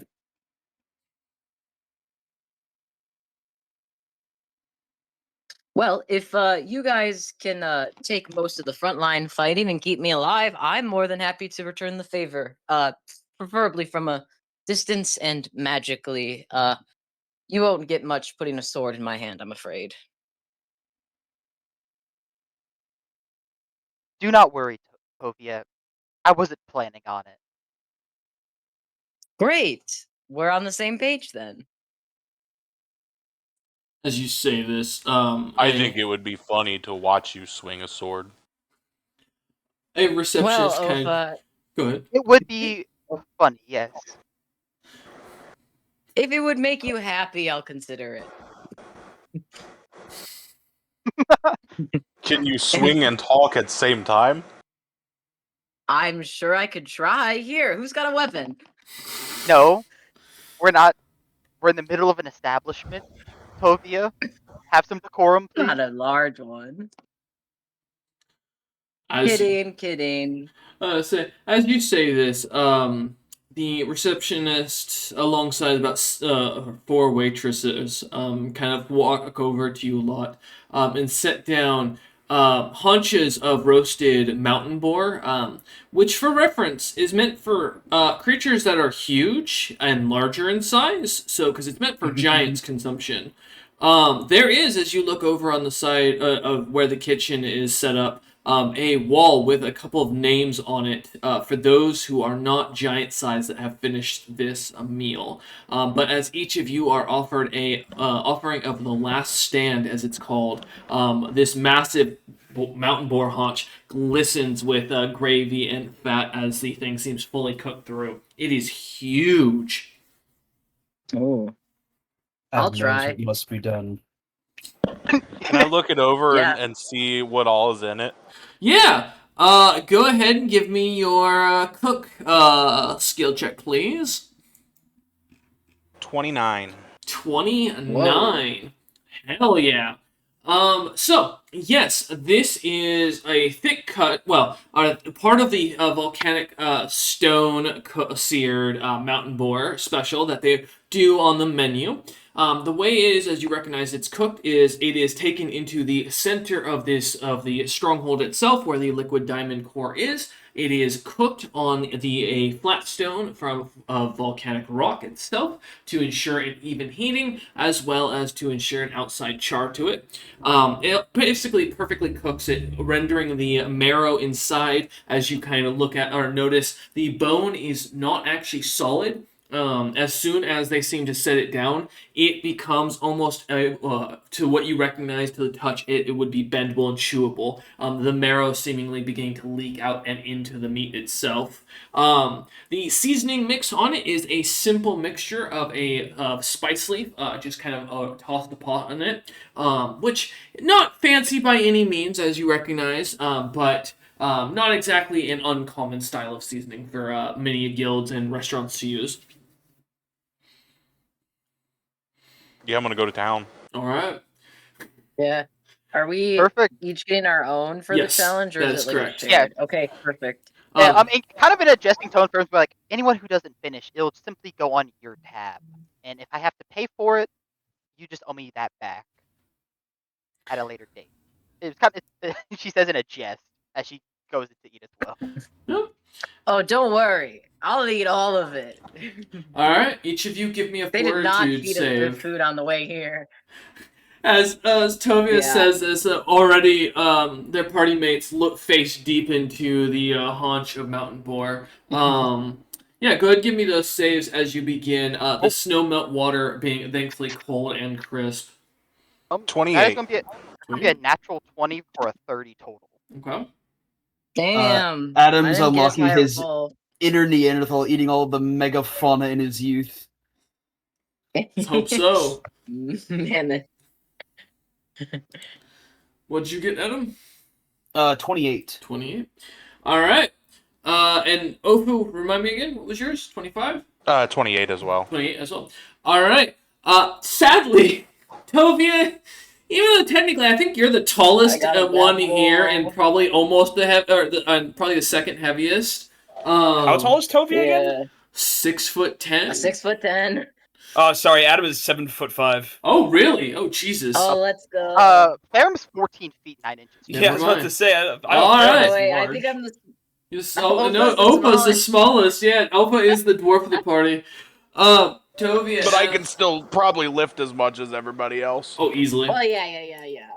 Tovia, you're the only one who does not succeed in downing the entirety But of can the West my End. Raven familiar help? Not enough to make a difference with the DC here. Man. Fair enough. I'll let you roll for it. You know what? Go ahead and give me a fortitude save with the Raven. Trying to. With my familiar, yes, yes. fly. Yep, it will. I was gonna say, he will not be able to fly for the next couple hours, but if you're willing to accept that, then yeah, 100%. That's fine. Fine. It'll be on my shoulder. It'll be all good. Sarah will be fine.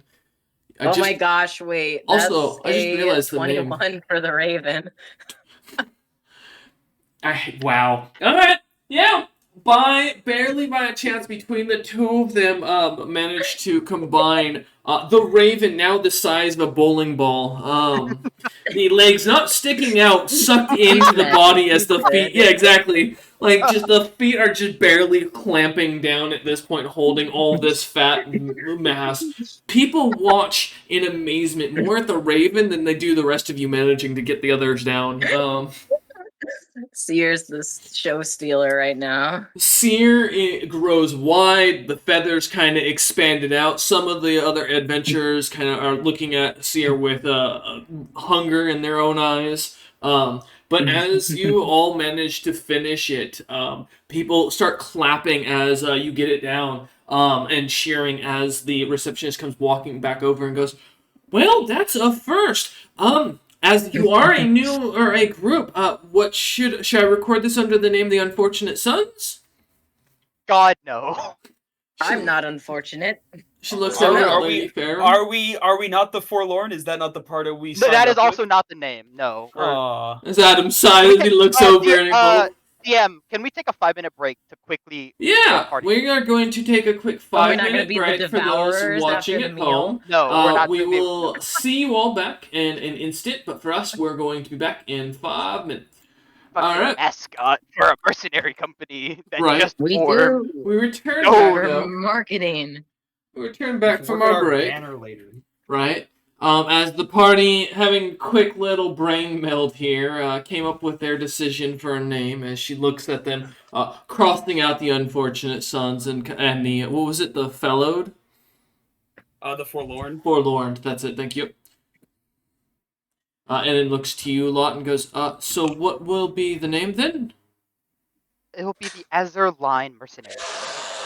She nods and goes, okay.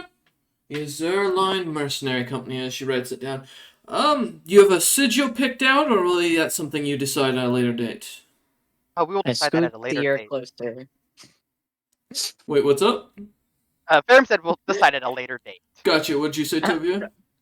I said Tovia like subtly scoots the ear closer.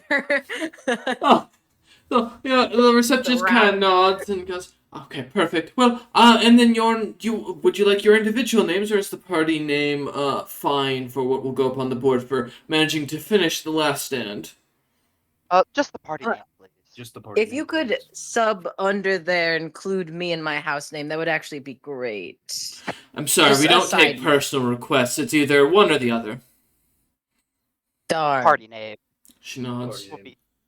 All right. I will make sure that your name is put up there. Give us a moment and feel free to enjoy your complimentary drinks. As she brings out another, or snaps her fingers, and another round of the snowmelt waters are kind of brought out and set to the for each of you. And she kind of, as she walks away, and you can see as a couple of workers come in and start like working on a plank of wood and kind of work the name in. One of them kind of screws up the spelling, crosses the whole thing out, and restarts over as they sand down the wood, and then finally gets it right as they dye it and then put it up.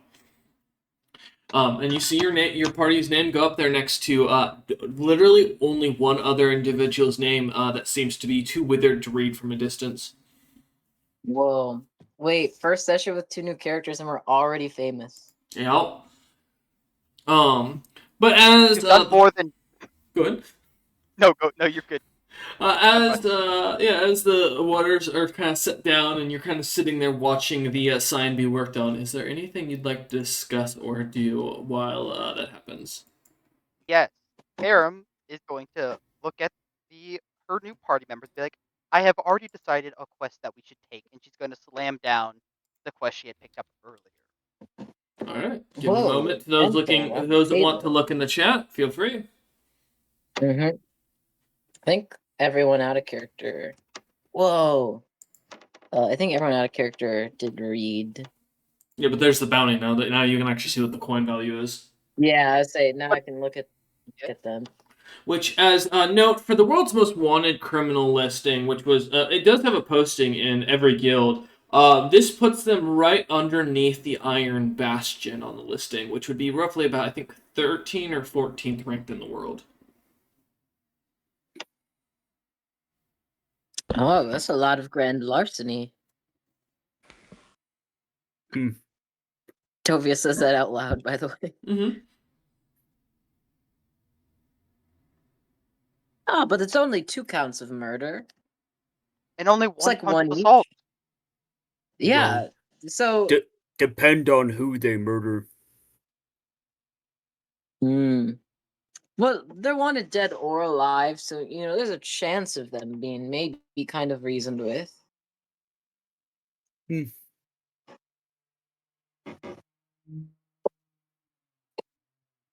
All right. What happened, happened. Do you? I think I'm well enough equipped going in, but if you two have any better equipment, me and Ofu did just come out of kind of a sucky situation on both our ends, so I'm sure any extra gear would be helpful if you have stuff that counter what seems to be 2 more roguelike types. I do not believe we have anything necessarily in what we have, but you can take a look at these, and she's gonna kind of like offer the bags that Dom had and kind of let the 2 new party members kind of peruse through it. Yeah. Clarification question, because I what's did up? look already before. If I'm at a 20, because I know 3.5 is different from 5e. If I'm at 20 con and I get an item that gives a +2 bonus, does it go over 20? Unless it says otherwise, that won't. Perfect. It won't? Okay. I said no. Unless it says otherwise, that it won't. Oh, okay. That it won't. Perfect. Okay, that is what I thought. Then I think Tovia sees, I'm sure can identify with their arcana knowledge, like an amulet of health, and will be like, oh, that would actually be perfect. We'll go to grab it. Alright. Unless I'm stopped. Doesn't sound like it. It is dead silent. Yep. So I'm giving them time Wow. to like double check over the things that they You've got a marked. lot of potions in here and a lot of poison. Are you guys poison crafters? No, one of our previous associates was. Rest in peace then. No, Jesus. No, resting No. rest in No. unpeace. they were a wanted criminal. I mean, me and Ofu were technically criminals for a second there. My charges were, of course, bullshit, but you know. Let us It's move on. Mine were not. I don't know. Ova, I don't think anyone doubts that you punched a guy off the boat so hard you got in jail for it. Should we first go and try to get more information about the potential location of these twins? Yes, I think that would be smart. Ferm's gonna like pull out one of the Dom's old communication crystal and hand it over to Tova, Mm-hmm. and it's already been attuned to Ferm's personal communication crystal as well. Mm-hmm. And Ferm's gonna be like, "Here's this. If you find any information, contact me with it. I think we should temporarily split up in groups of 2, just for about an hour or so, and then reconvene here with any information that we find, and then head out." Adam will Tovia- also My, hold up my his vote's on crystal. Adam. Oh, good. Ooh, yes. Well, I was gonna say Tovia's turning to Ofa. I'll tune it. Am I able to tune it to Adams? Yeah. Also? Mm-hmm. Yeah. Yeah, and I'm As gonna long as tell Adam has the Ferm, slots, yeah. yeah, and Ferm will also tune hers to Adam as well. Mm-hmm. I forgot you had one, I John. didn't even leave you out. Yep. I was like, at well, I guess you Opa. didn't want my number. I will To be mention. fair, you, Dude, that's like being friends with someone for like a few weeks and then you find out you Yeah, don't have their number. Tovia. As you get the crystal and kind of linking it to Adam's, I will say it is flickering as if there's something stored on it. Oh, there's something on this. Do you know Obi-Wan what? Kenobi, you're my only hope. yeah, let me go check that real quick, and then Ferm's gonna grab it, and then No. Well, hey, I'm curious too. I'll follow her. Okay. she was just grabbing it to see what it was. Okay. Yeah. So you Yeah, activate it, and you hear it goes. Is a familiar voice of Utvol's as it comes on and goes, is this thing on? How do these things work? Oh, I'm supposed to click, Hello? hit the button on the top and it works. As you say hello, it doesn't seem to respond and it goes, okay, and then what do I do when it's glowing? I just talk so it can hear me. Okay, alright.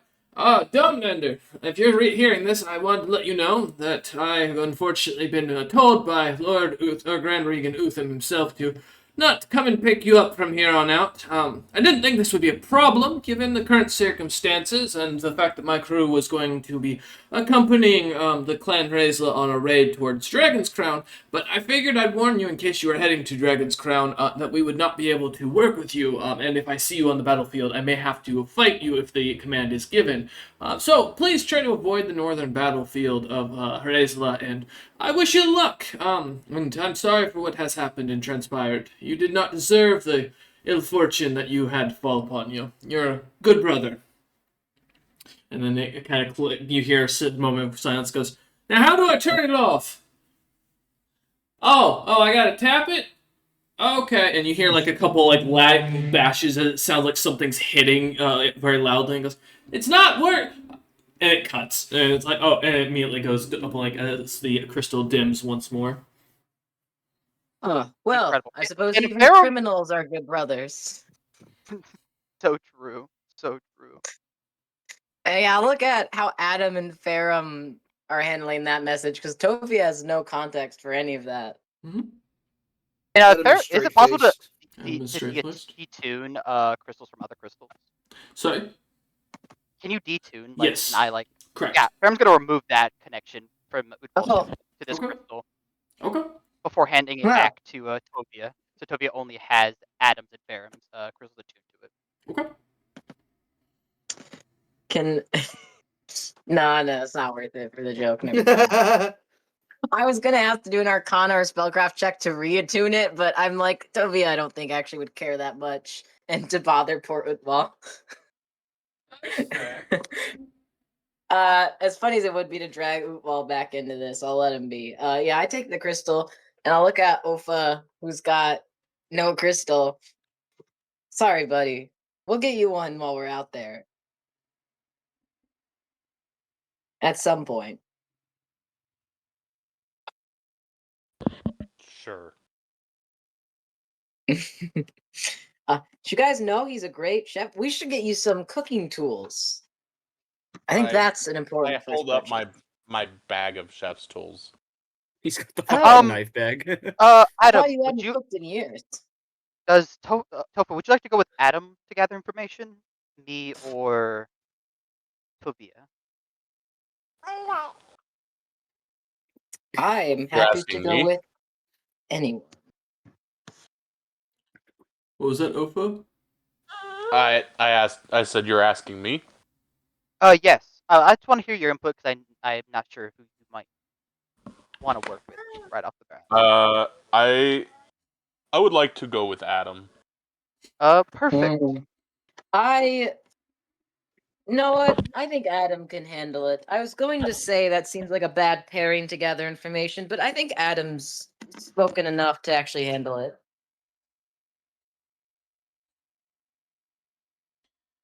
Okay. As Tovia declares this, kind of signify that they're gonna stay with you, Lady Farum. What's the plan? Let us reconvene here within an hour or two, and if you find any information, just call one of Mhm. our communication crystals. All right, splitting up the party on day one. This can't go bad whatsoever. I mean, I plan on literally just doing it for an hour, just to do some gather information checks and immediately come back. Mhm. I That's fair. hope that they. Yeah. All right. So we'll start with Adam and Ofa. As you see, Lady Farum and Tovia kind of get ready. Where would you like to go, Adam? As you've been kind of given reins to run off. Okay, shit, what was the... Now that these fuckers aren't here, I can talk normal for once. Right. Yeah, right. Crap, let me... Please tell me I have it written in my I mean, notes. What? my helm can let me understand primitive. The names of the bar that we went to yesterday that was a anti-collector. Anti-collector. Oh yeah, the. Alright, what was it called? Where that the fire giant was that wasn't there because they don't like to work. Oh, where you were taken by the dwarf. Yeah, when we first entered the city. Yes. That was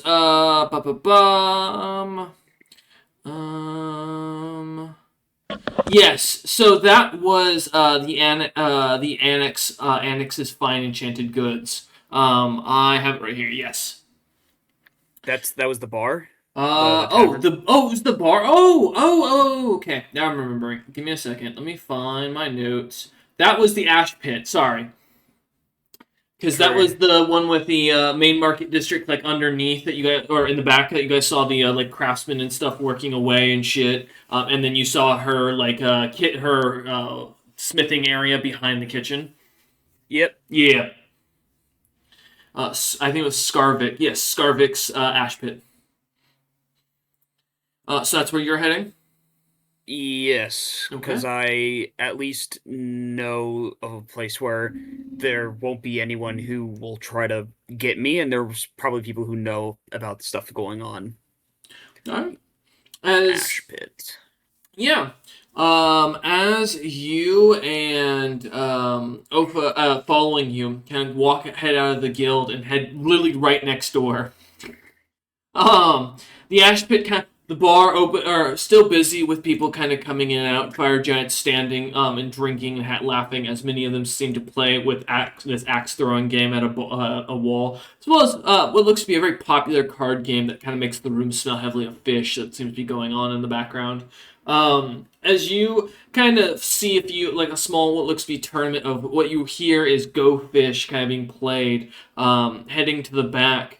You see a young fire giant kind of steps up, who seems to be sitting at a chair next to stairs that kind of head up to the second level of of where other craftsmen seem to be working away. Kind of stands up, a younger looking fire giant, and kind of smiles at you. His skin kind of pitch black, his hair almost fiery red, his eyes kind of glimmering orange as they lock with you. But his attire looks to be very well made and very well suited for him, with almost little depictions of fire giants fighting snowbeards and enslaving them kind of on each plate as he looks at you and goes, um, excuse me, but can I be of help to you? My name's Char. I work here part time. As he speaks in Me, giant. Adam. Go ahead. I also speak in giant. Me, Adam. Me look for information about these, and I show a copy of our job. Of what? I show a copy of the job. Of the wanted poster. Mm-hmm. Looks up at you. Oh yes, I've heard about these two. That's actually why I got hired here. They knocked up this place a few days ago. Me look for information. My group going to go get them. Well, I don't know much, but I can get one. I can go see if I can find one of the crafters who was here when they showed up. I mean, they killed almost everyone that saw them. They had a bunch of weird, creepy laughing. That good. Any information be of use. All right. They're hot. That's one of the things everyone keeps saying about him as he turns and starts walking up the stairs. I sorry, look over to I look over to Ova like me no think they look too good. Did Adam say that it was the way you said that good was it sound like you said that's good that they killed a bunch of people? Right. But go ahead, Ofa. I was like, what the fuck? What the fuck? I mean, to be fair, they said, yeah, I can go get a guy who is there. Yeah, that's good. No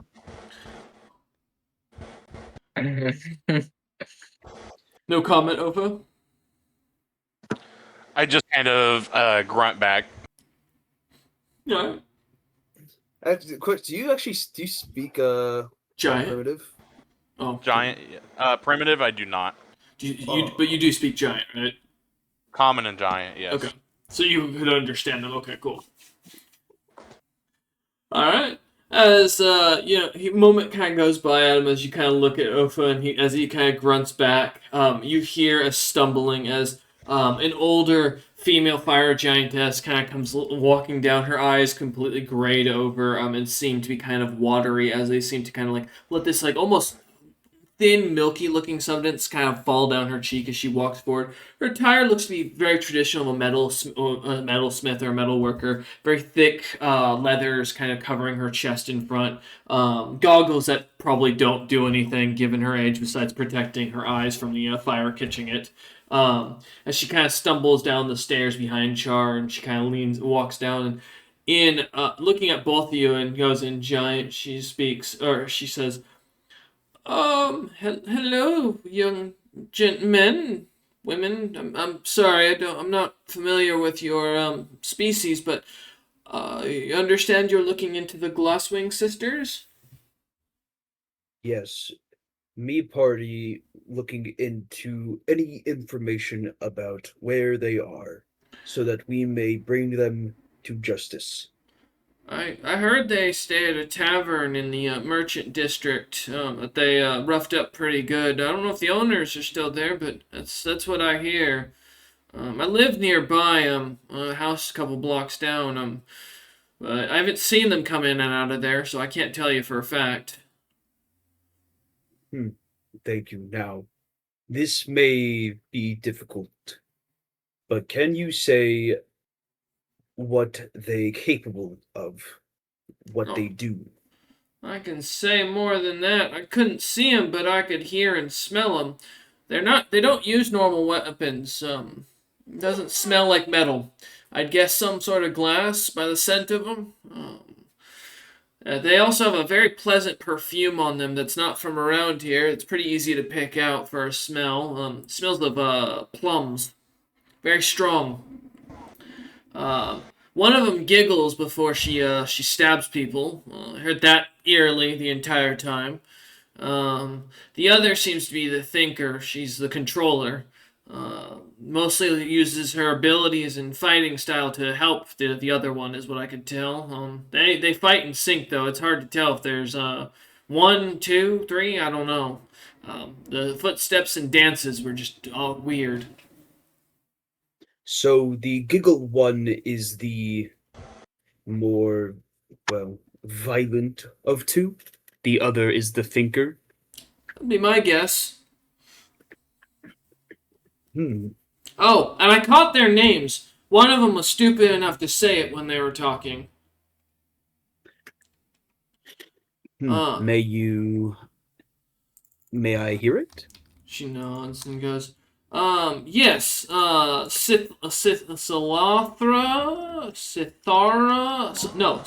Salathra, was the first one. She's the one that just attacks violently.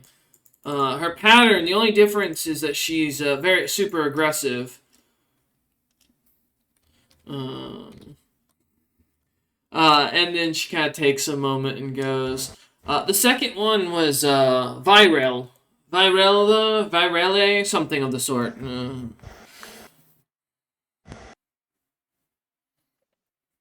My guess, elves. No. Go ahead. Good to know. She nods. So they use weapon potentially of glass. Do you think could be crystal? Could be. That's a possibility. I haven't smelled crystal around these parts in a long time. I wouldn't remember it. Crystal. Smell plum. Violent one giggles, other one thinker, and opens up and balances out other with intelligent fighting. They have a bow of some sort. I heard arrows fly. Mm. So either one of them's got a bow or they've got some sort of trap that shoots out arrows. I'm not sure. I couldn't see it as she kind of like points to her eyes that were like clouded over completely.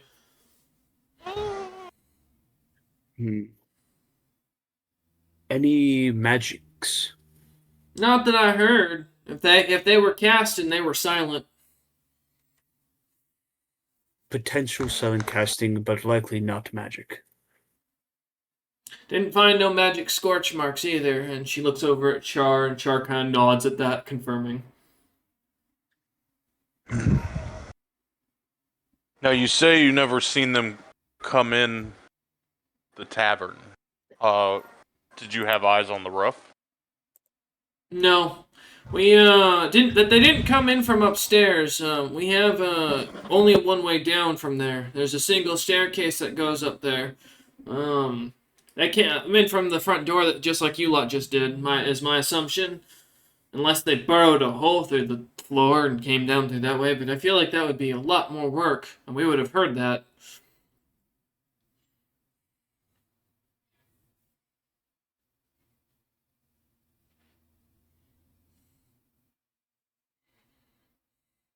She kind of looks between both of you and goes, I'm sorry, my eyes aren't as good as they once were, so if you're mouthing things to each other, I can't tell, but is there any more questions you had for me?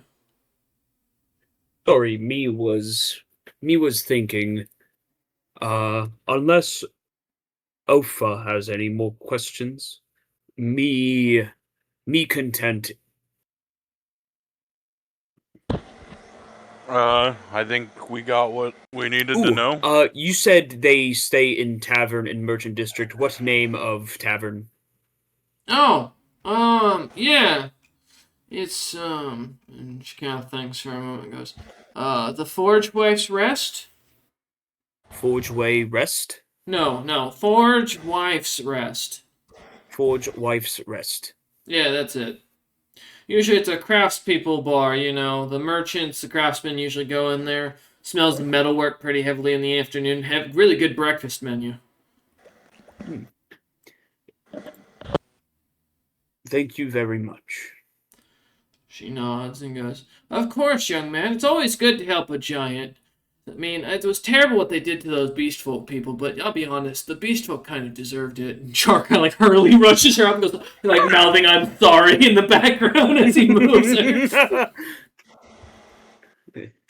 Me used to it. Char nods as, as he moves the old lady as they disappear back upstairs.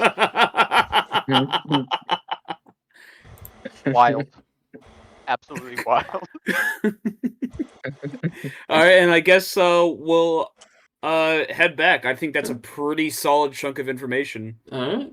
Now we'll cut back and rewind the clock a bit as Ofa, and Adam head back towards the Guild of the Blood Claw itself. As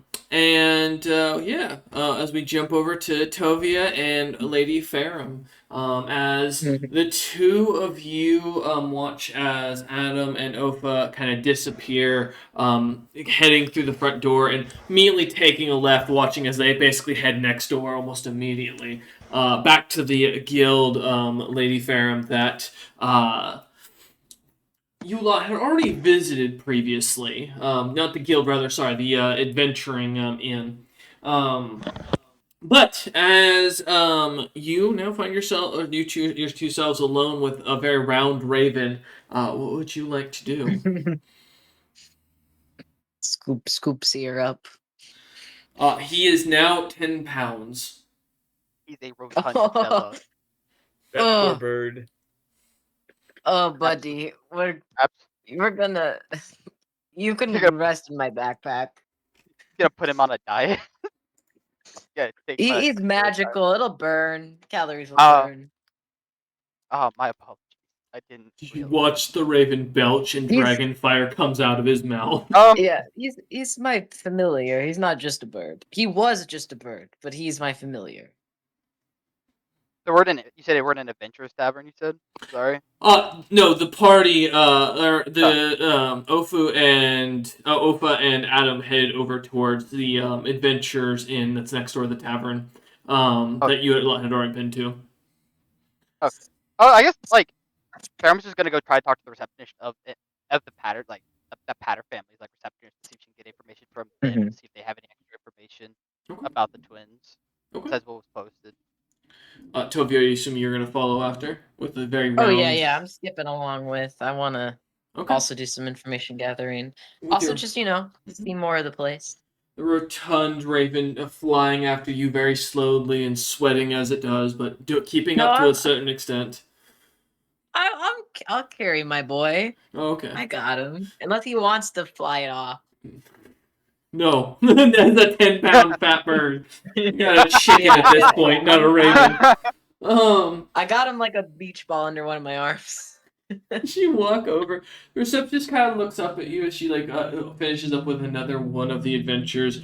A group of individuals that, as you look them over, look somewhat familiar to you for a moment, Lady Ferrum. Like you can't for some reason place them, but as they seem to kind of look at you and give a nod and walk off, they seem to just kind of disappear out of the guild and heading off back into the city. Their looks and appearance is seemingly covered in their armor and gear, but their strange banner with the words "Fortunate Son" on it, just kind of catching your eye. As the receptionist looks up at you and smiles and goes, "Oh, you are back, Lady Ferrum. May I be of assistance?" And the individual known as Tovia. Correct. Yes. I simply wish to know if you or the Patter family had any more information on the Glasswing sisters. Nothing that comes free, unfortunately. But of course. And how much would this information cost? A quarter of the bounty. Do we really care about money? Let me look back at the. This is only the first avenue we've gone to. We can always come back and pay her later. Oh yeah, I'm just asking. general for like if it's something to worth go back. I mean, you just spent Let me run a 2 quarter. million. Yeah, Well, I was worth it. No. you were worth. Yeah, you were worth 2 million. At That least is true. probably Yeah, would you have been more if I didn't talk so much. probably God damn probably it. been worth way more. Farron's just gonna nod and be like, "Thank you. We will. I'll have to discuss that avenue with my party mates." Of course, of course. If you change your mind, I'll be here until about 5 p.m. is when I get off, and then the next receptionist will tag on. Just let her know your interest. Yep. All right. Fuck that. I guess we'll go somewhere else. All right. Are you just gonna go Baron, wandering about town? Go ahead. they know you at this place. Are you like you have connections to this guild? Something like that, but nothing that would probably reduce that price point. The Patter family are Oh known for well. their almost mercantile mindset when it comes to taking money. I know the type. Yes, yes. Just I don't know. Just trying to get a gauge on the vibes here. Your first time in the city. I don't really know your and Adam's connections. I don't really know Ofa's. Like I met him in the jail cell. You know. Yes. Little piece of advice: never piss off the Patter family. Well, And you I shouldn't piss off most families. As you correct. say this, and as you walk out of the guild, you look over the little wall that kind of protects this market that's open. Has spikes kind of like poking up, and you can see Domnander's head kind of stubbed onto one. It's kind of looking out or back into the market. I don't know who Yikes. that is. He's just one head amongst many. That's true. Well, actually, do I notice that it looks like half dragonish? I would say it's pretty obvious. Dom had a big head. Yeah.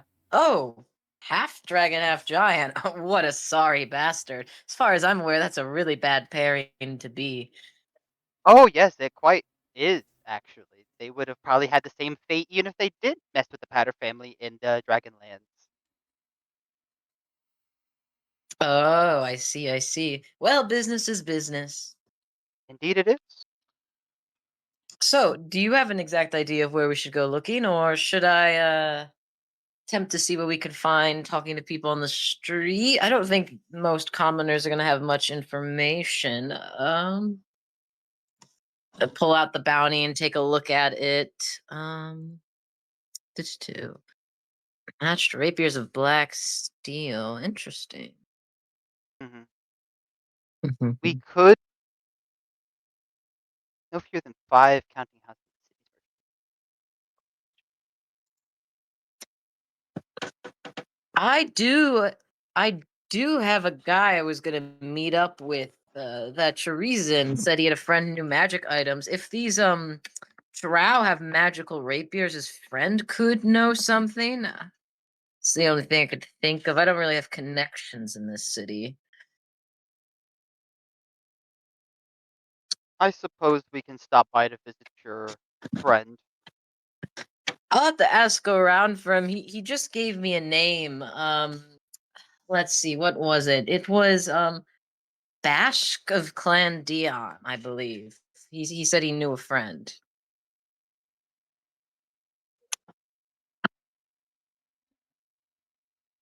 Why not?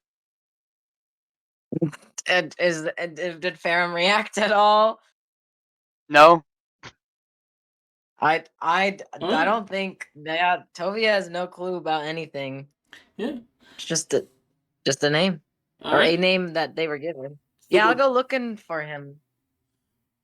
all right. What's the plan? Are you give me a actually? You know what? Are you just gonna look for a random like person to go and ask or? I don't. Well, actually, let me look at my wisdom score. Tovia might be that stupid. They're not stupid, but they might be that unwise. I think I would look around for someone who looked like they would know him or is dressed similarly. Yeah. Give me a search Um, check. yeah, I'm not gonna just approach a random like commoner on the street. I'd ask someone who like looks similarly dressed, or like another adventurer who might know. Like if I say, "Oh, this the Chorizen that left the bidding guild or whatever. Mm. Search check. That is a 22. 22. As you start kind of walking around with Lady Ferrum, towards at the exit of the market stall and kind of into the streets of the fire giant city of Hraesla, kind of walking up and down it, you do eventually come across what looks to be, a house that looks to be somewhat broken down and like as if someone robbed it recently, between two beautiful glimmering merchant businesses that look to be fully in a working order. And you do see the words Clan Dion's House of Wonders written on it.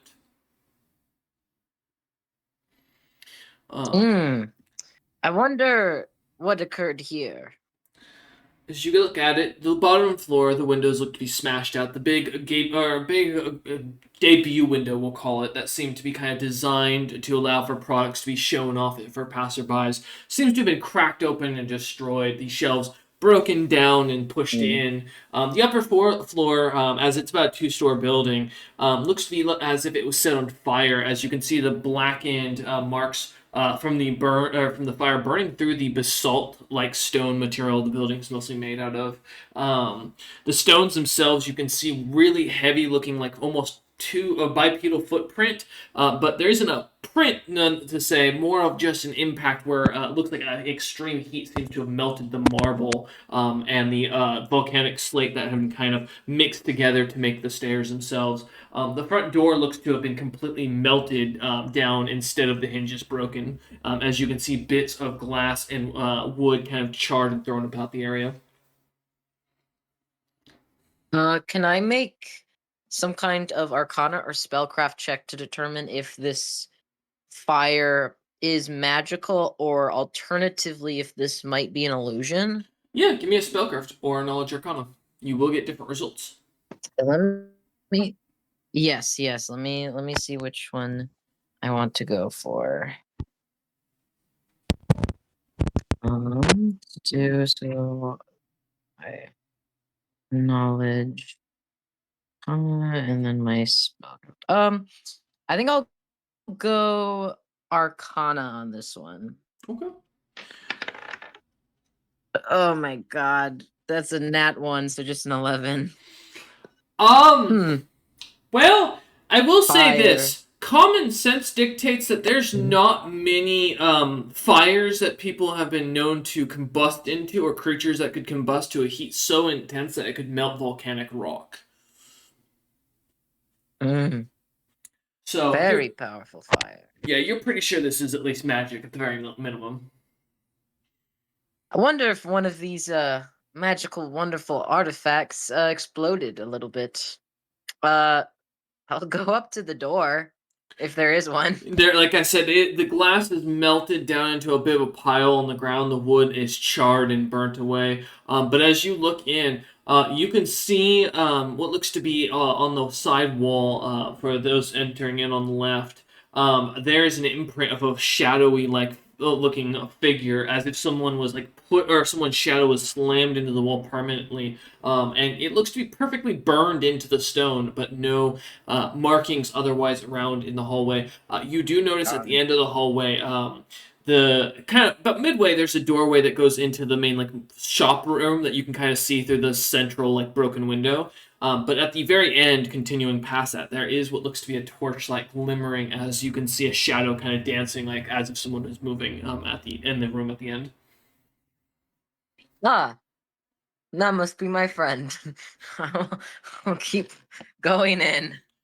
I will, just be mindful of where I'm stepping with the glass, and definitely not directly touching anything that looks magical, just in case. Okay. And Lady Ferrum, are you following in after Tovia or no? Yeah. Okay. As the two of you Hell kind yeah. of walk in, you immediately are you trying to be quiet, or are you just walking? How do I want to approach this? I think I would be I'd call out for his name. Okay. and just like mention it's Tovia from earlier. Hello. I was told to meet you here, or at least to meet you somewhere. It seems like it should be here. And how do you say the name, to be very clear? I Tovia. Can I make some kind of roll to guess how it would be pronounced? No, I'm just asking, do you say the full thing, or are you just shouting out Bash? Are you saying Bash Dion, or I'd Bash say of Clan Dion? I'd call out. Yeah, I'd of Clan Dion. Okay. I'd add that. Okay. That's Just all I'm because I'm asking. in the Clan Dion house. Yeah, I would Okay. make it known like it's a member of the house. I'm not just. I was invited, and I'm not just trespassing. Yeah. As you shout this out, you hear word back in Giant go, or in Common go, Tovia, is that you? Yeah, it's me, Bash. What? And kind of like pokes his head out as the torchlight kind of Mhm. dims and looks down the hallway at you and goes, "Oh, I didn't expect you so quickly."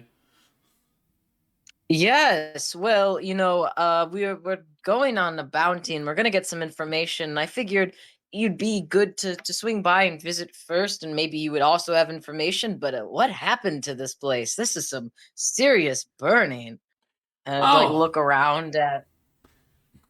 as you look around, seeing the burnt, the destroyed shop room in the center, as you look through the doorway halfway through the hallway, kind of Mhm. seeing the burned shelves, the clear signs of where the stairs going upstairs or going up. The doorway to that is charred, something fierce. The stones themselves slightly crumbling from the intensity of the heat. The clear imprint of what looks to be a hand, and a very large hand at that. Seemingly kind of imprinted on one of the door frames where it seemed to push off of it almost. He kind of looks up at you both and goes, I don't know. My brother was supposed to be here and he's gone, so I'm investigating. I wasn't Hmm. expecting you, and I figured I'd clean up before you came here and deal with that. I will apologize. I can help you, but now is not really a grand time for me to give you any other assistance besides information. He kind of like holds his hand out to the destroyed shop room and goes, "Our stuff was kind of charred." No, no, that's completely understandable. I am a mage. Would you like any assistance in assessing damage, or I don't know if I'm able to help repair anything, but I could certainly try if you're trying to salvage some of the things here. I mean, Um, it seems like quite a shame whatever occurred. It's not. Yeah, I'll clean it up with time. Let me and kind of like move some things around. He like kind of ushers back to the room he was in. My brother's office is right here. Here. There's a couple of chairs that survived, and the desk, though slightly burnt, it works enough to discuss things from. Please join me. Mm. Yeah, I'll go in to have a seat. I'll let like glance back at Ferrum to see if she's accompanying. Because if she will, I'll introduce her. Ferrum will follow. All right, and as you kind of follow in, he kind of points to the two chairs. The desk, as you see, it's a pretty large desk for someone of Bash's size. He kind of see, or his iron colored gray skin seems to kind of glimmer from the little lamplight he's kind of set up in here. The desk though has a big hole in the center that looks to be about the same size as the handprint you were able to see in the door frame going upstairs in the shop area. Um, so you kind of like a bunch of papers seem to be somewhat charred and kind of burnt and somewhat kind of disheveled across the room. He just kind of looks about and takes a seat on the at the chair behind it, a pretty thick leather chair that seems to be kind of set up a little bit bigger than what is his natural size. As you kind of grab the two chairs, see the two chairs by the wall that kind of set for guests, he kind of holds his hand out towards them and goes, "Please, sit." It's. I know it's late in Mhm. the evening. And so what did you wish to know? Well, first off, you had invited me regarding the magical items, which I see is a topic that'll have to wait. And I'll pull out the bounty. I was just informed by my new party members. This is Ferrum Shahir. She's one of the new party members. He We're going bows. after this bounty. So I noticed in the description they were specifically described as having these black matching rapiers, and I thought maybe they might have some kind of special metal or might be magic. So I was coming here to ask if you had maybe had any information um regarding what if they could be, or maybe on the sisters themselves. I'll be honest, I'm new to the city. I don't know a lot of people, and you're kind of the only person I know other than the party members. And they kind of like chuckle. Kind of nods at that. Um, kind of takes a second, like looking at it, studies the paper, and kind of looks at you, and looks up at Lady Ferrum and goes, "I'd be happy to help. May I ask, Lady Ferrumtra here, you're awfully quiet. You have nothing to say for yourself?" I have no connections with you. It seems Giovanni Ventus has some form of introductory towards you. I see no place for me to intrude. He nods. None of my party members seem willing to be as talkative as I am. It's really such a shame. It is more so that it's not about talking. It's more so it's not my place to talk when this is something that you want to do and someone that you have been introduced to. Mm, mm. Fair enough. I suppose I'm just familiar and being in social circles where everyone's a bit more friendly. Or at least acts a bit more friendly. Whether it's genuine is a totally different conversation. As he looks over kind of flicks his attention back to the wanted poster and kind of looks over and goes, I am familiar with these two. They're rapiers. They're made of a special material. It's rare to see an item crafted by this, but it's not unheard of for someone of like legendary craftsman James of the Ironheart Merchant Company of the House Ironheart. He'd be probably capable of making something like these. They're what do they call them? Morse coins. They hold the soul of an individual inside them. Ooh, gruesome stuff. Interesting. He nods and goes, "They're not common. In fact, they're incredibly rare items. Well, I haven't seen something like this before, but I would recommend maybe seizing them. You could bring them back here if you wished." Mm-hmm. Well, The- it certainly doesn't say that we can't take their items for ourselves, so I imagine we would be. Once we have them, dead or alive, seems the bounty says. He nods at that as he thinks and goes, um, I would say, otherwise, the only thing I've heard about these two is that they're supposedly been robbing many of the more prominent merchants in town. Attacked Brightbee's set up. There is a group called the Golden Heart, a small branch of the Chocolate Mage Guild that they robbed. They're pretty prominent, and have been running through and robbing pretty much of everything, coin and all. They don't leave survivors, from my understanding. Hmm. No witnesses, I suppose. You said the Golden Heart and the Chocolate Mage Guild. Are they still stationed in the city? No, neither. From what I could see, they both pulled out. They were robbed pretty heavily. Hmm. I mean, shoot, I'd guess they got away with maybe 10 million gold pieces worth of items and coin alone. Jesus, probably more than that. 5 times my price. It's quite a hefty price. When was the last? Do you know the last time they had a hit in the city when they robbed someone? Was that pretty recent? Yeah, yesterday morning. A wondrous item shop that had been open for years. An old man that ran it. Apparently he got himself a hold of a few new unique items and inventory that he was going to be sending up to the nobles, and well, boom, they're gone. Do you know the name of the shop? No, but it's hard to miss. Yeah, you'll trust me. When you see the crying individual up front, it's you'll know the place. But if you Wonderful. follow, and he kind of like points down, or like points to a map on the wall that's like of the city of Hazel, and kind of like shows you roughly where it is location wise. Yeah. Incredible. So I thought they would have robbing that much. Drop my phone. Would have been long gone, but hearing that they're still around, I'll turn to Ferrum. Sounds like maybe we should scope out some of the other merchants and see who they might be likely to rob next. Maybe stage a little bit of a preventative thing. Hmm. This is all very helpful. Are you sure you don't want any assistance with handling matters here? No, but hey, if you're ever interested, the Clan Dion is always looking for new members to join up and work with our merchant company. We have contracts to offer, and we're always looking to back capable individuals who can find us items to sell. If Sir you're Dion.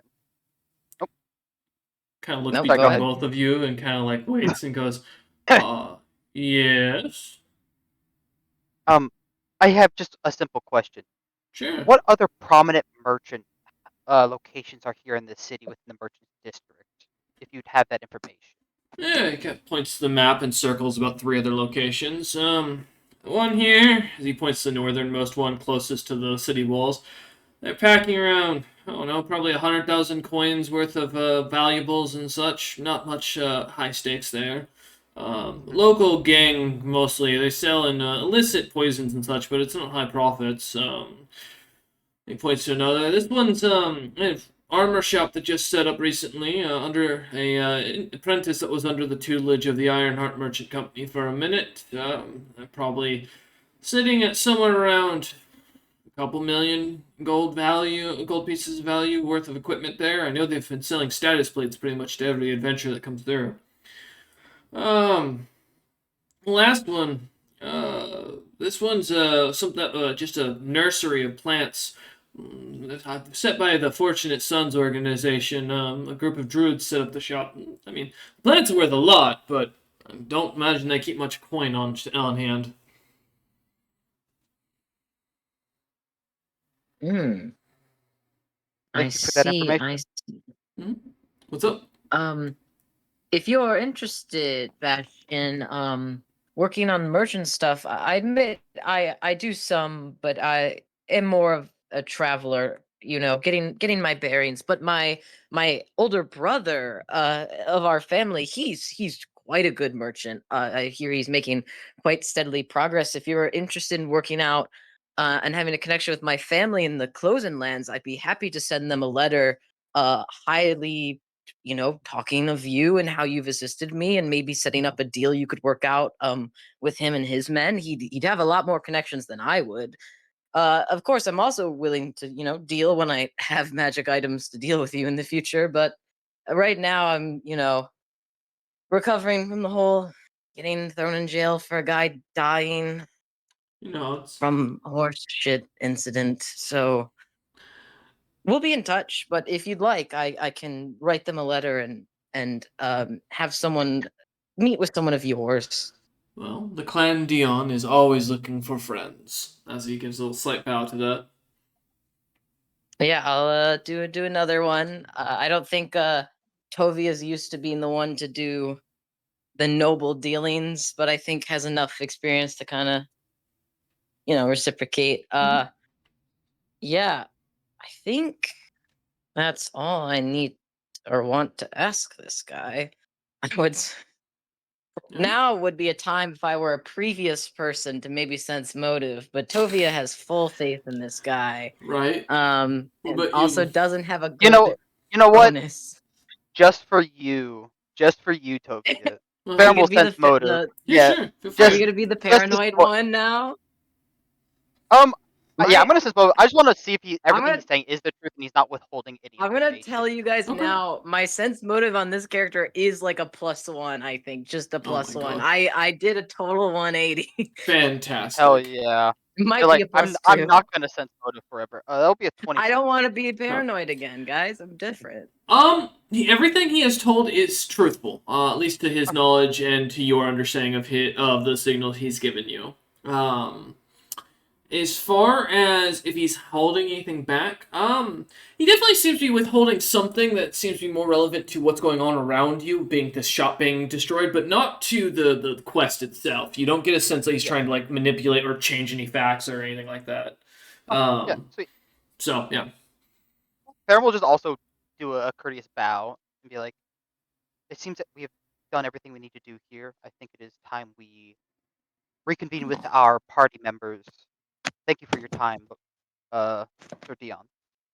Nods and goes, "Of course, and if you're ever interested, the same offer is extended to you. The clan of Dion is always looking for more friends." Thank you very much. He nods. As you two kind of walk out of the building and kind of start heading back, do you want to say anything before you go and meet up back with Ofa and Adam? We should. I don't know if you want to swing by before we meet back up with them, and then we can let them know on the crystals. But we should definitely check out that wondrous item shop in those other 3 locations. I think we could try to hunt them down, but I think it might be a better use of our time to set up an ambush at one of these locations they might rob, and be ready to pursue them in the act, or even probably prevent them if we can help it. Our thoughts align on this. Yes, I was also thinking I that. told you, Farah, we're on the same page here. And I'll like pat her shoulder and like camaraderie. Dude, hell yeah! If you can reach your shoulder, hell yeah, dude. Hell yeah. I mean, you're like, oh Absolutely. wait, are you 14 Yeah, feet? really Yeah, Let me tall. look up a She's let 14 me feet look 9 up a inches tall. size chart real quick. I'm You're very like short. You're half the size. half the size. I try, and then I make Seer reach up the rest of the way. Seer ain't doing anything but rolling like a ball. The I orb of think birds shall cement this friendship. yeah, I think Farron will see you attempting, and she'll kind of lean her shoulder down a little bit so you can pat her shoulder. Yeah. I think Tovia does not take that as an insult, and in fact like beams and takes that as like a and like just grins at your way, like very amused and excited by the seemingly friendship forming, given how shut down they were from Ofa. But I mean, Farron was not. It meant no insult. It was meant to be courteous in all Yeah, forms. yeah, Um, But exactly. yes, if we absolutely can go stop by that Wonder Shop first. Absolutely. I wonder how they're doing. Maybe we could message them to come meet us at the Wonder Shop. Might that be a thing we should do? Because then we could just go straight Tovia to the. Mhm. Go ahead. Tovia She was just pulls out their crystal as you're saying that and is gonna hit up Adam. Adam. Adam, as you and Hello? Ofa are like walking into the Blood Claw Guild, doors opening, not seeing any of their party members there, you suddenly hear see your crystal kind of fluttering with light. No sounds as you notice it. All right. I grab it.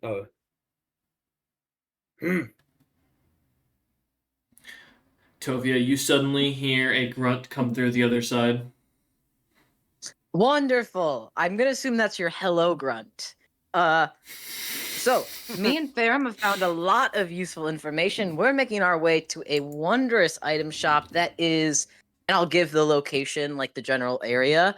We're gonna be going there for a lead, and we have 3 other leads we should probably check out. But I think it's best we talk about this in person. So if you guys can just meet us when you have the chance. I hope everything's going well. Okay. Okay to meeting us or to things going well? Please hang up. Meet you at Wanderer's Shop. Goodbye. I'm just gonna hang up after the okay and just completely not answer. I look at Ferrum. I don't think it's going okay. He dodged the question. Adam is much like Ofa in some regards. He's very straightforward. I would not take it in any offense. I'm sure they're doing fine. I'm sure they gathered a lot of information as well. I think maybe they had a rough time, and so when we meet up with Adam, I'm gonna make sure I help cheer him up. Fuck. Adam suddenly feels a weird chill down his spine, and Ofa feels suddenly a camaraderie of sadness with and trauma with Adam. I look at Somehow. Oppo with sadness in my eye. Like something's wrong, I can Somehow feel it. Yeah. Playing the non-evil, cheerful, friendly character, I've traumatized the party more than when I played the aloof, evil character.